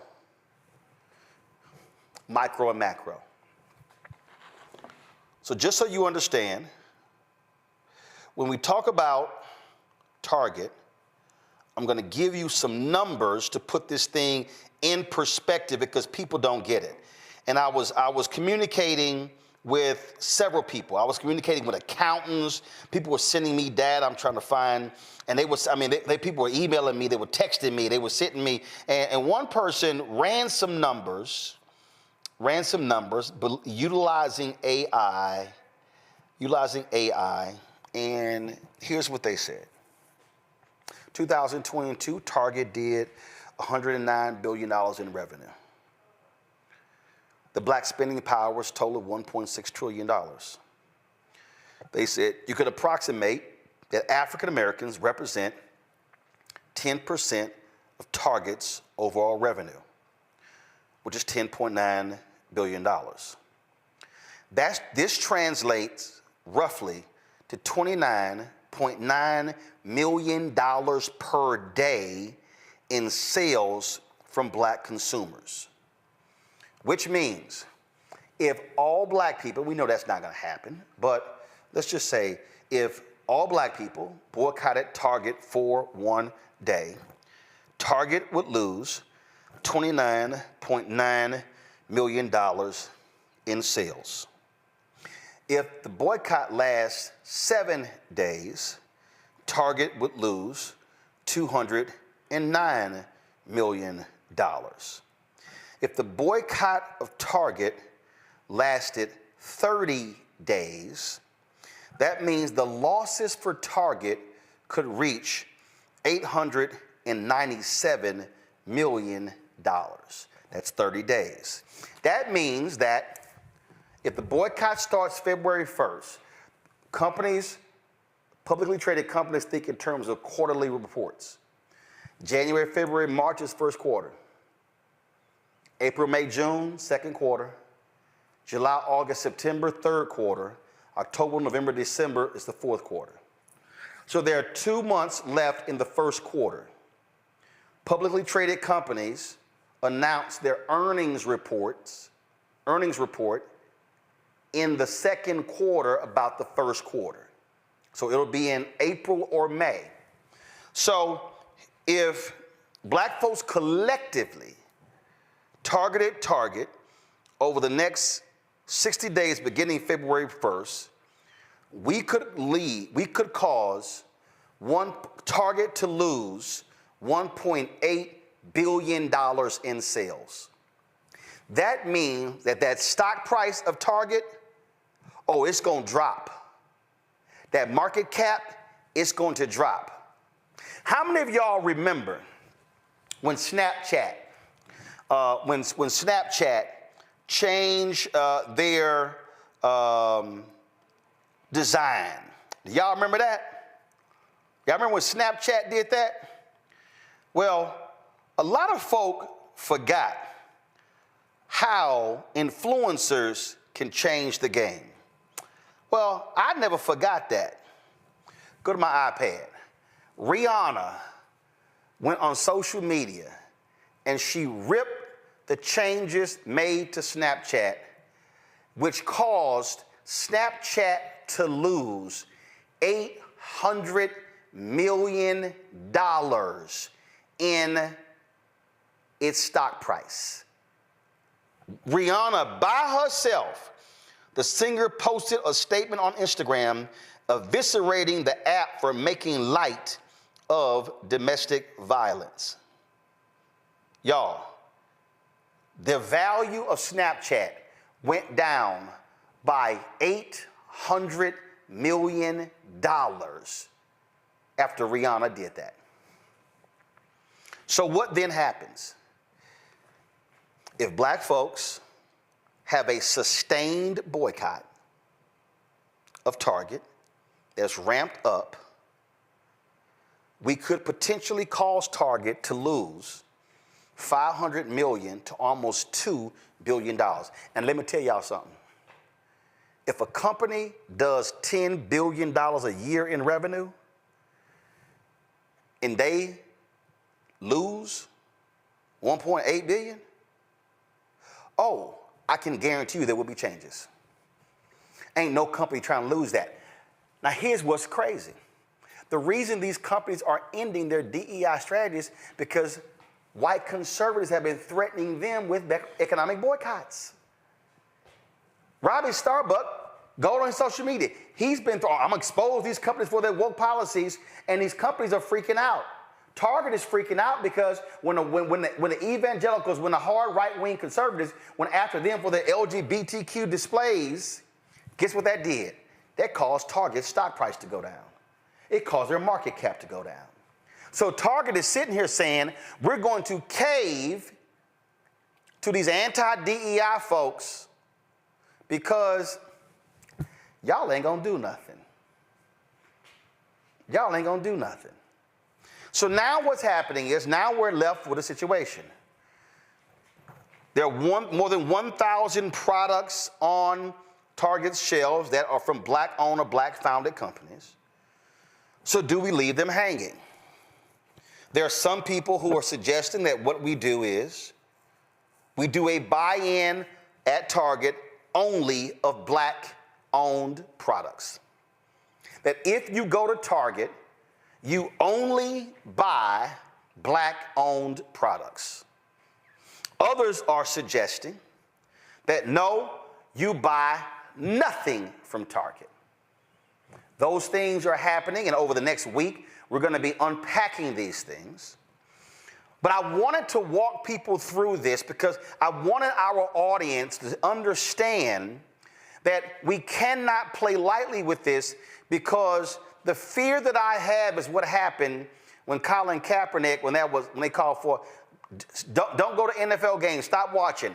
It was loose, it wasn't organized, and it fizzled because it was not organized. It was not strategic. Folk made individual actions, but there was no collective action. Also keep in mind, there have been economic boycotts that black people have led since MLK and Operation Breadbasket. Color of Change led an economic boycott where they had advertisers that pulled their ads from Rush Limbaugh's radio show, from Fox News, and from Tucker Carlson's television show. Very effective. I'm wearing this shirt here. Where's our money? The black folks in Cincinnati. People forget. They had some issues with police brutality there, and they led, and the city of Cincinnati was not responding appropriately. The black folks in Cincinnati launched an economic boycott saying, do not come to Cincinnati. Remember, NAACP had a boycott of Mississippi and South Carolina because of that Confederate flag rising. Family reunions, NCAA regional championships, professional sports, avoided those states until they brought the Confederate flag down. Those things were done because of collective action. And so what I want us to do, I want us to be not emotional. I want us to take our emotions and channel our emotions into strategic. I want us to do this here. Pull the black businesses up. If you say, I'm sorry, Roland, I am going to make the decision that I am not going to go into a Target, fine, but I need y'all to go to their websites. I need you to buy direct, because here's the thing I need you to understand. If you buy direct, you're actually increasing their profits, because by buying direct, they don't have to share with Target. I talked to one of the black owners last night, and you know what she told me? She said, Roland, during COVID, a lot of people for 3 months bought our product, And what happened was, as business owners, we saw them buying our product. And so what we then did was we went out and we increased our production of the product. She said, but guess what happened? After 3 months, they stopped coming to the website. She said, so here we did. We ramped up our products, anticipating more business over the next 3-6 months. And then it dropped off like a cliff. Why is that important? Because black folk, we love talking about Montgomery. We love talking about the Montgomery bus boycott. But let me remind y'all, the Montgomery bus boycott was supposed to be a one-day boycott that went another 381 days. Let me remind you that the Montgomery bus boycott only happened because 50,000 black people decided that they were not going to get on that damn bus. And it was cold, it was rainy, but they still chose not to do it.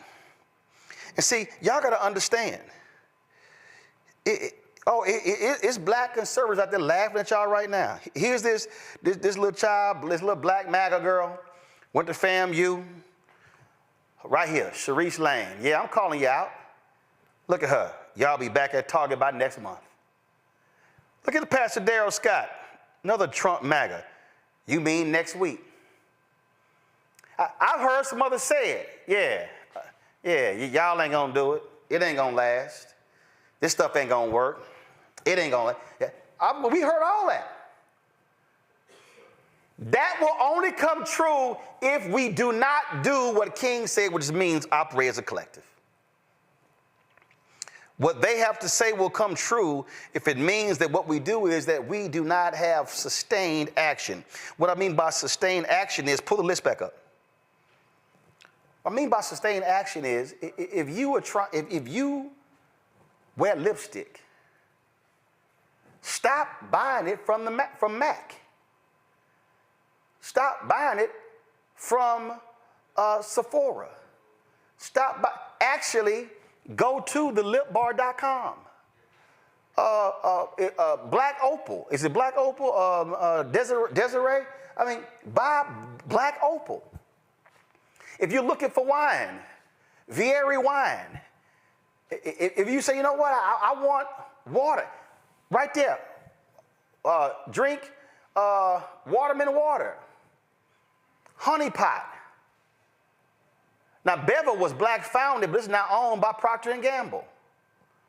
But figure out the product that you want to use and then say, I'm going to buy just that product. You like some mambo sauce? Go to shopcapitalcity.com. You want some muffin cakes? Go to littlemuffincakes.com. But what has to happen is we cannot do that once or twice. We have to create a state of mind where we are sustaining the action. The reason economic boycotts have failed is when the people did not continue doing it. We love to talk about, and I'm being very serious right now, we love talking about, man, we got to buy black, man, we got to do a black buy-in, man, we got to support black-owned media. And I can't tell you how many people who called me for favors always talk about, oh man, we got to support black-owned media. Then I call Keenan and say, check their name to see if they name is on the list of donors. Have they even given $1? And the answer is no. So you can't sit out there and talk about, man, look what Target did, and man, we got to boycott. Were you buying any black-owned companies' products? Do you do it on a consistent basis every month, every 3 months, 6 months, 9 months, a year? This is not a moment to be, man, all this stuff Trump doing, all this stuff the MAGA's doing, all this stuff they doing, man, we gonna have to do what we did during Jim Crow. But what you gonna do? How are you spending your money? How? See, y'all don't. Let me explain something to y'all. I've hired black folks, white folks, Latinos, it don't matter. I've hired folks to do work. But I'm intentional when I'm talking about how do we expand the pie. See, I don't need an official DEI program. Because when you do the right thing, you do the right thing.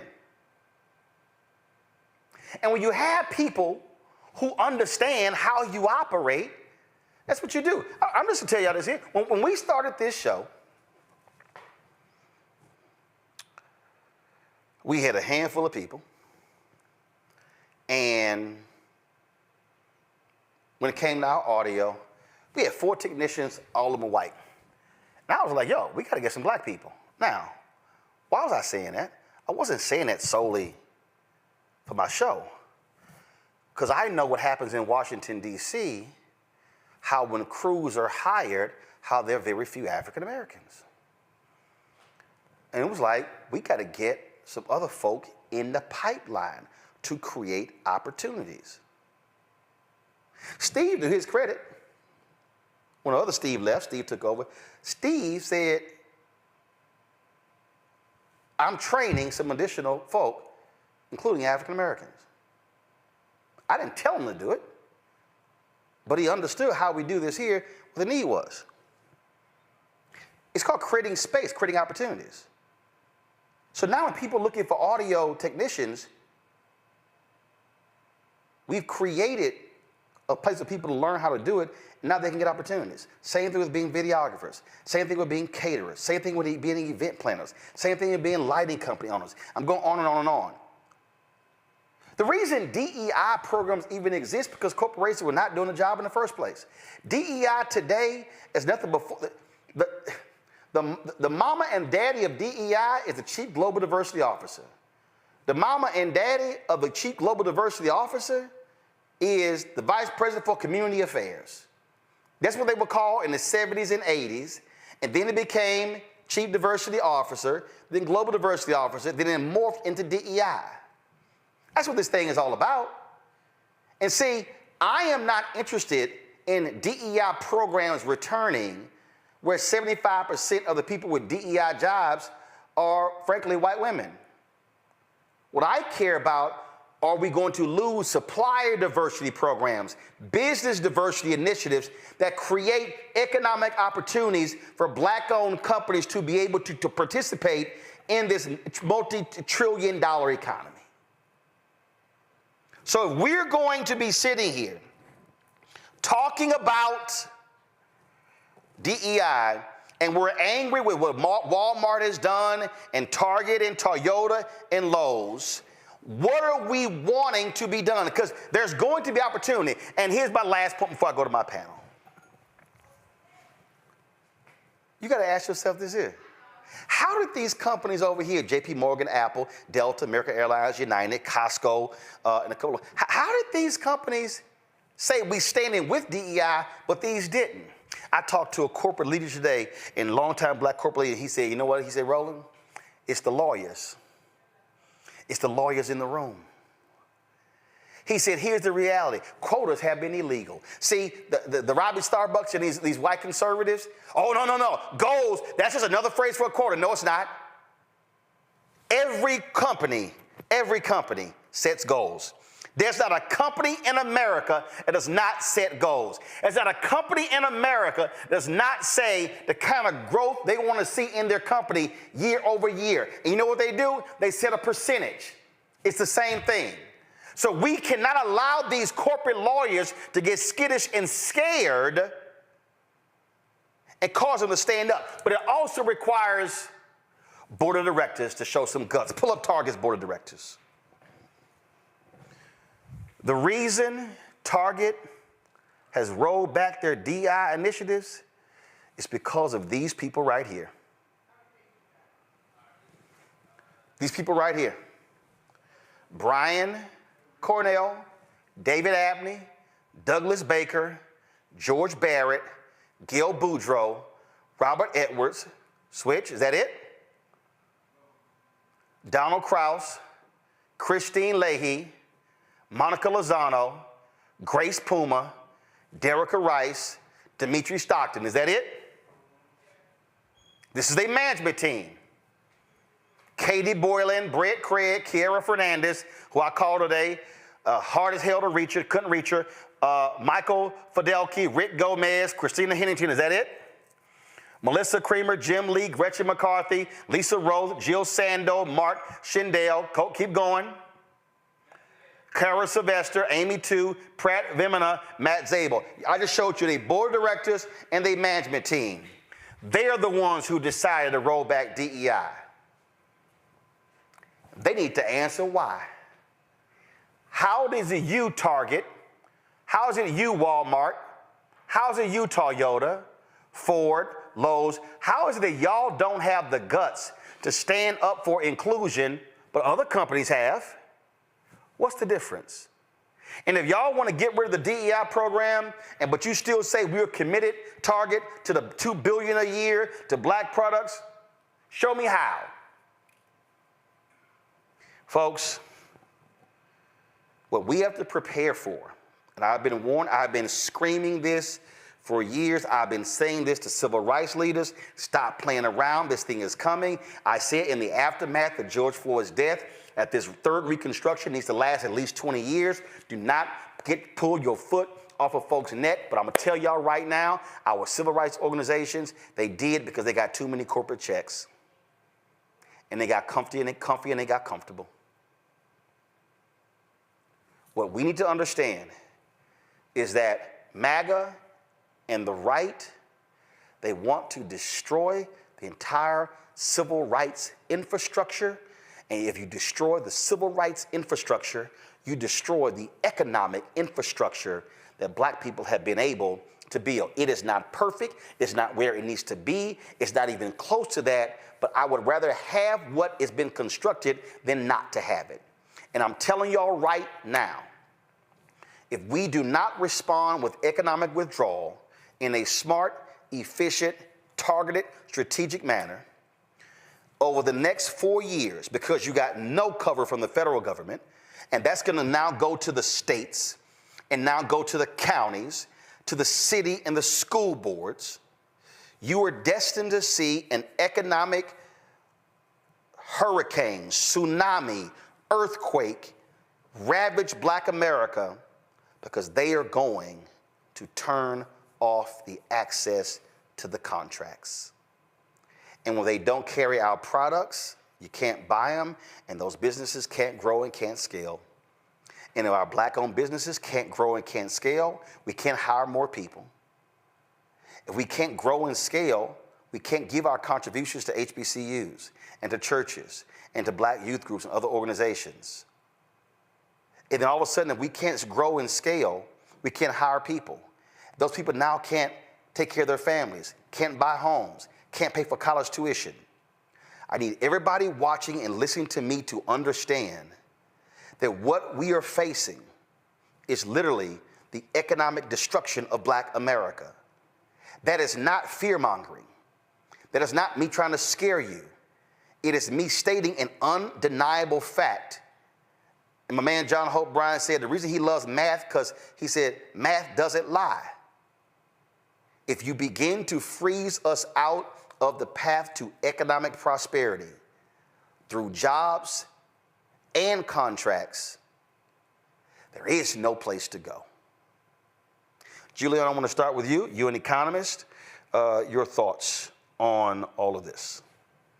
Wow, well, you laid it out very well. I think one of the things that you laid out most importantly is the notion of having organized boycotts. You just can't say, You can't pop up and say, let's boycott X or let's boycott Y, because it isn't going to work. You've got to have your facts straight. You've got to build basically a campaign in the community. This is why we're doing this, y'all. Not just, somebody had an idea. All too often, we've seen boycotts fail. We've seen them fail because the work didn't go into the foundational work. So that book that you lifted up, the Montgomery Bus Boycott, that's a great book.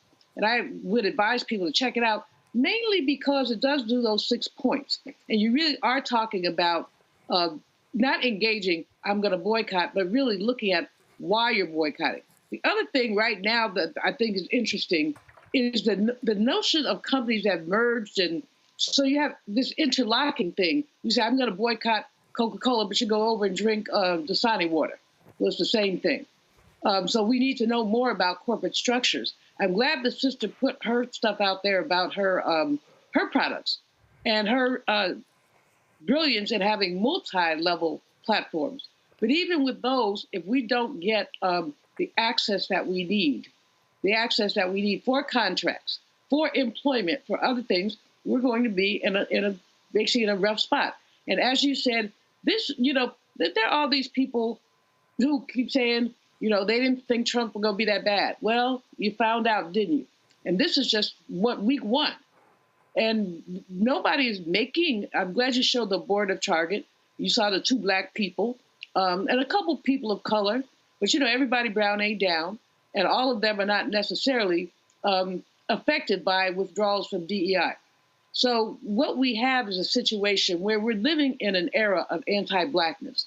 The fact that the Department of Defense would even dare attempt to stomp on the legacy of the Tuskegee Airmen speaks to the and then they reverse themselves, of course, but what they're doing is speaking to the rampant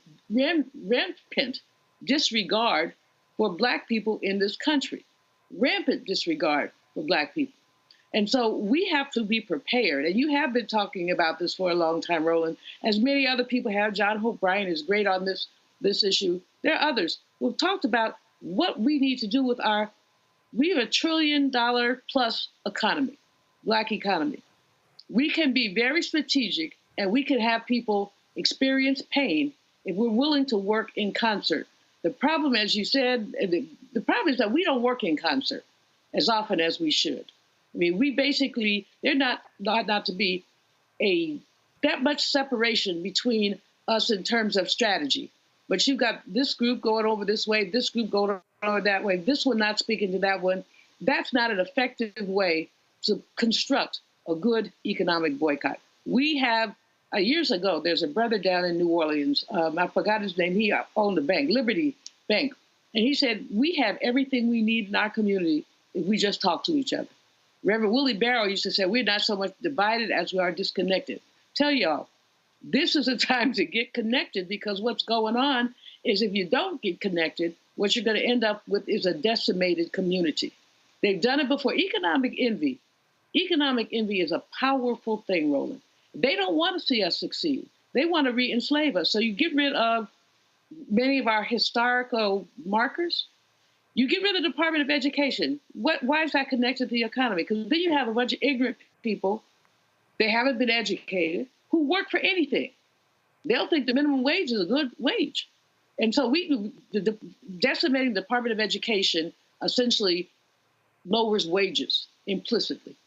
And that means it weakens communities implicitly. We will need to have to find out what we can do together, and we have to do it together. I'm so happy that you talked about the Montgomery boycott, because it was organized. People met. They had a committee. It wasn't like somebody popped up and said, oh, we go boycott the bus. It was a lot more than that. And we really got to look at what else can we do to ensure the strength of our communities, because trust and believe these folks are, yes, out to get us. Yes, out to get us. Yep. Yes, to get us. Joe. It's interesting in that I think that the point is well made that we are not as good about the historical knowledge as we need to be. And so without the historical knowledge, the success that there has been with targeted boycotts, et cetera, that were informed boycotts, right? Without those things, you can't be successful as it pertains to a current strategy. So it is really important for us to look both ways before we cross the street. All those years ago in the 80s, when we wanted certain things to happen in terms of movies, things that were getting to Hollywood that Hollywood was making. And back then, I don't know where we are now, but back then Black people bought a third of movie tickets. And this is aside from the bootlegs. Now, let's keep it real. So whatever we wanted to happen in Hollywood could have happened if we came together on that. So we have to be very, very strategic, and we have to be wise about what we're doing, why we're doing it, what the end game actually is. The other thing you have to remember, and this is why I think the urgency that you underscore is really important for us to understand and to really get these companies running away from DEI, and I agree with the whole idea that the DEI thing as a goal in and of itself is a little bit of a misnomer because of who benefits from it, right? But the thing to understand is that these companies are doing something that they're not even legally required to do right now. The Supreme Court hasn't gotten to the point where they've undone DEI programs in corporate America. You know, they're talking about colleges, et cetera, but that's been going on for a while. You can go back to the Bakke case. You can go back and talk about affirmative action for a long time. They are running for the hills, and they don't even have a legal requirement yet to do it. And so that's where our urgency comes from. And without strategy, as it pertains to all of these things, and they all connect, whether you're talking about how you deal with voter suppression, how you deal with economic disempowerment, and how you make your dollars count and work. My mom doesn't do Amazon because she's older. She'll have me do it, or she'll go to Walmart or Target herself, which means that with a lot of our consumers, social media is not going to do it. So you got to be able to be strategic about what we do, why we do it, and what the end game is, because the things that are happening right now are not even legally required to be happening as it pertains to what these corporations are doing. They're not even required yet, but they're scared of something. So let's get to a point where they're just as scared of an economic impact on this end, and then maybe we can start making some progress. Congo. Well, the question is, why are they saying this, right? Because you have the organizations, the Walmarts and the like, and those ownerships who are committed to Trump. But I'm thinking about like a Target, and I'm thinking they didn't even have to announce anything. Kind of going off Joe's point, right? Like they didn't even have to say anything at this particular point. So I don't even know if it's about a scare thing or if these organizations are emboldened to do what they didn't feel like to do what they've wanted to do all along. Dr. King talked about people believe in Black liberation on an installment plan, talked about Reconstruction ending, talked about the civil rights movement, where people say, like, we've given you enough rights and now we're stopping. You talked about coming out of the George Floyd murder, we needed to have a Reconstruction lasting another 20 years or so, and now we see that as closer to like 3, like 2.5 and the like, because of diversity fatigue. This is what we're seeing in these organizations. And so since Trump is emboldened to say stop all DEI, many of them are feeling emboldened to say the same thing. The way that we can be so successful is going back to one of your first points you said, Roland. What other organizations, what other groups of people, non-Black groups, are going to be down with this? Because the fact of the matter is that when you look at it, there are more of us collectively, numbers-wise, than there are MAGA people.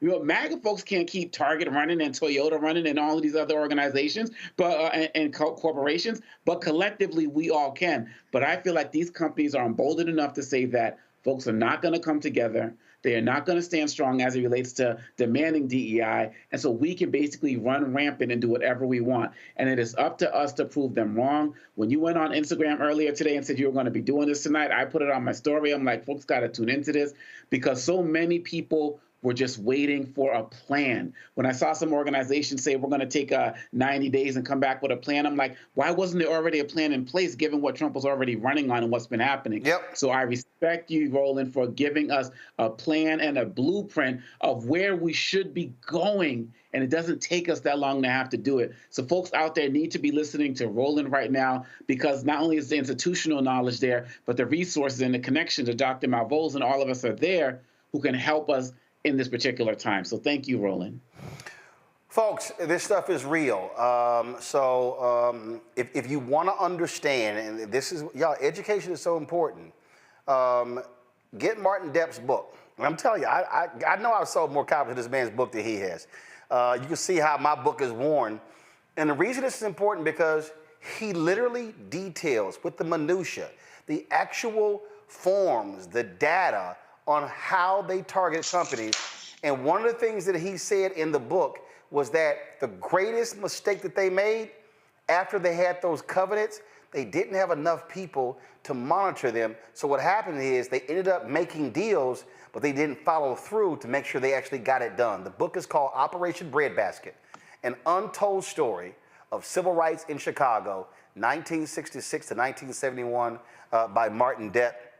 And that is so important to get that book, because the mistake that I think that we continue to make and see is that people love to comment on speeches and events and things along those lines.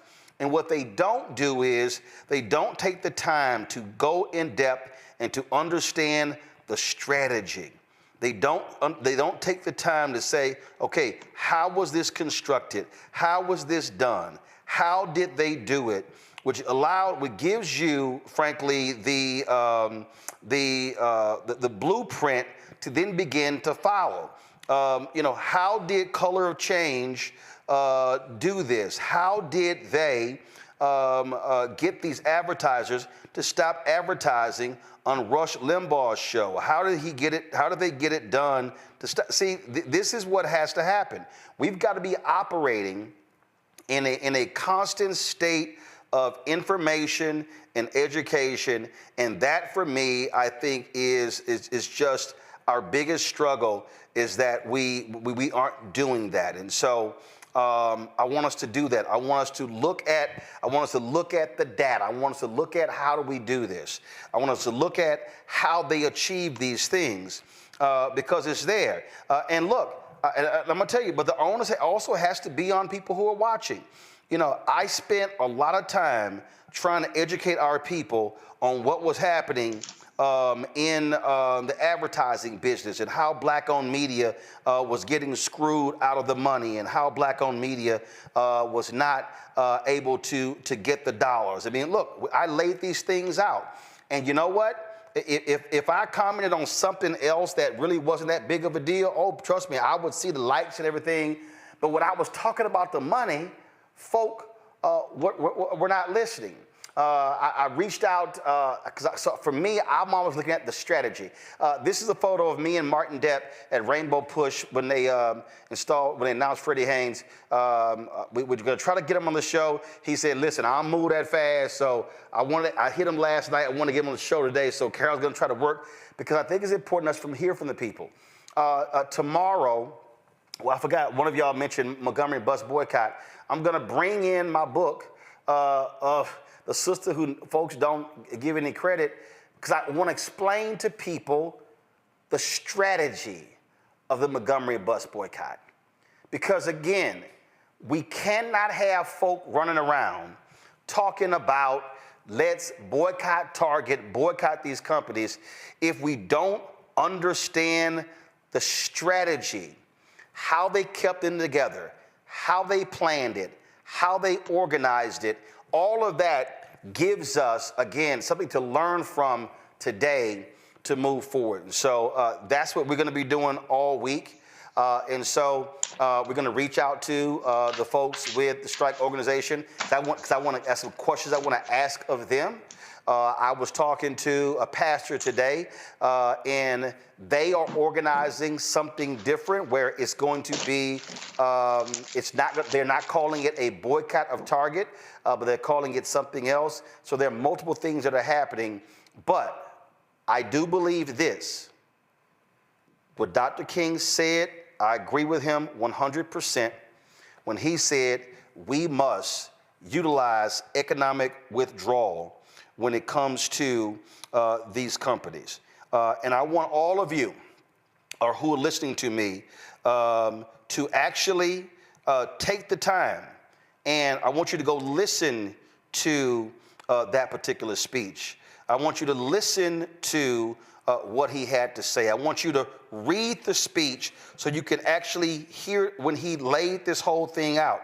Because I'm telling you, every time I talk about this here, people think I'm crazy, and they go, man, I never heard any of that. And so what we'll do tomorrow is we're going to play that part where he talked about economic withdrawal, and we're going to play the part where Dr. King talked about how we need to have collective action, how we must have unity in order to make it happen. And so that's what we're going to do.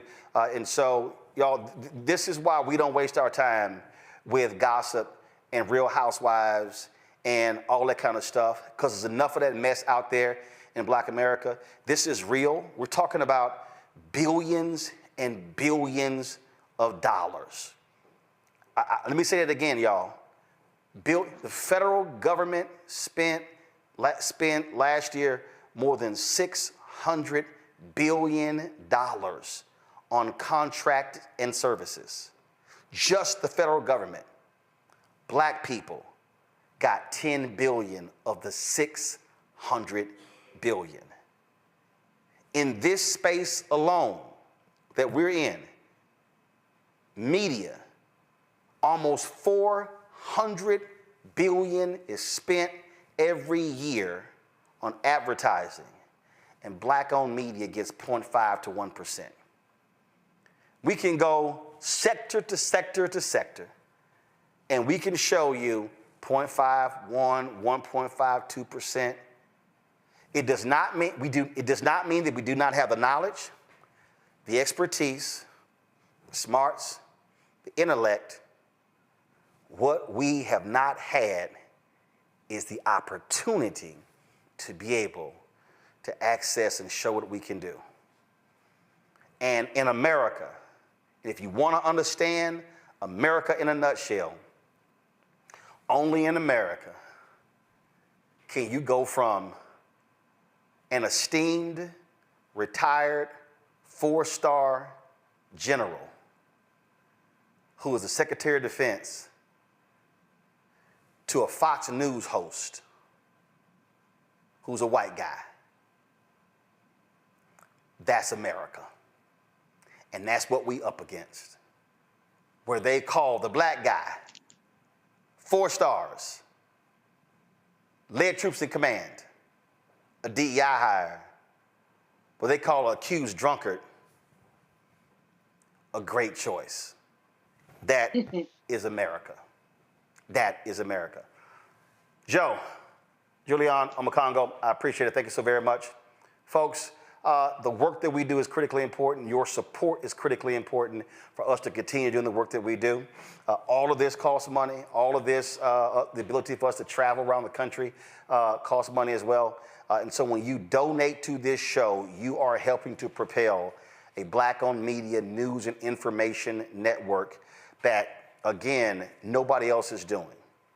What I have just laid out for you in the last 1 hour and 15 minutes, you're not seeing this at Essence, Black Enterprise. You're not seeing it at Blavity. You're not seeing, matter of fact, I found out over the weekend that Byron Allen shut down the Griot network. They shut their app down. The linear network, it was dead as of January 1st, 2025.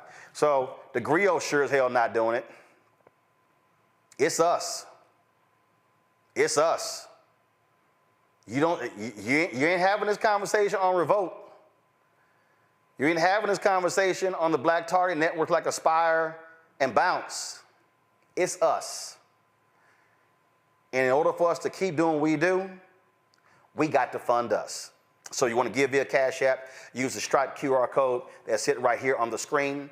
If you are listening, go to the blackstarnetwork.com to access the QR code. If you want to give via PayPal, it's paypal.me/rmartinunfiltered. Venmo is rmunfiltered. Zelle, Roland at rolandsmartin.com. Roland at rolandmartinunfiltered.com. Send your checking money over to P.O. Box 57196, Washington, D.C., 20037-0196. All of y'all on YouTube, y'all should be hitting that like button. We had almost 5,000 people. We should be have more than 1,900 likes. Download the Black Star Network app, Apple phone, Android phone, Apple TV, Android TV, Roku, Amazon Fire TV, Xbox One, Samsung Smart TV. If you want to get my book, White Fear, How the Browning of America is Making White Folks Lose Their Mind, available at bookstores nationwide. You see it right there. You can also, I tell you what, depending on what happens, Target might be removed from this graphic to get the book. They keep acting the way they do. Download the audio version, which I read on Audible. You can also, of course, get our Roland Martin Unfiltered Black Star Network merchandise. Our 2 shirts that we're pushing, hashtag, we tried to tell you, FAFO 2025, and don't blame me, I voted for the black woman. Get those shirts or the Roland Martin Unfiltered shirt right at rolandmartin.creator-spring.com. The QR code is right there as well, or go to blackstarnetwork.com as well. Folks, that is it. I'll see y'all tomorrow. Actually, tomorrow I'm in Atlanta, but we're going to continue this conversation, and then we're going to be doing it all week, so I'll see y'all. Take care. Holla! Black Star Network is here. Oh, no punch! I'm real revolutionary right now. Thank you for being the voice of Black America. All momentum we have now, we have to keep this going. The video looks phenomenal. See, there's a difference between Black Star Network and black-owned media and something like CNN. You can't be black-owned media and be scared. It's time to be smart. Bring your eyeballs home. You dig?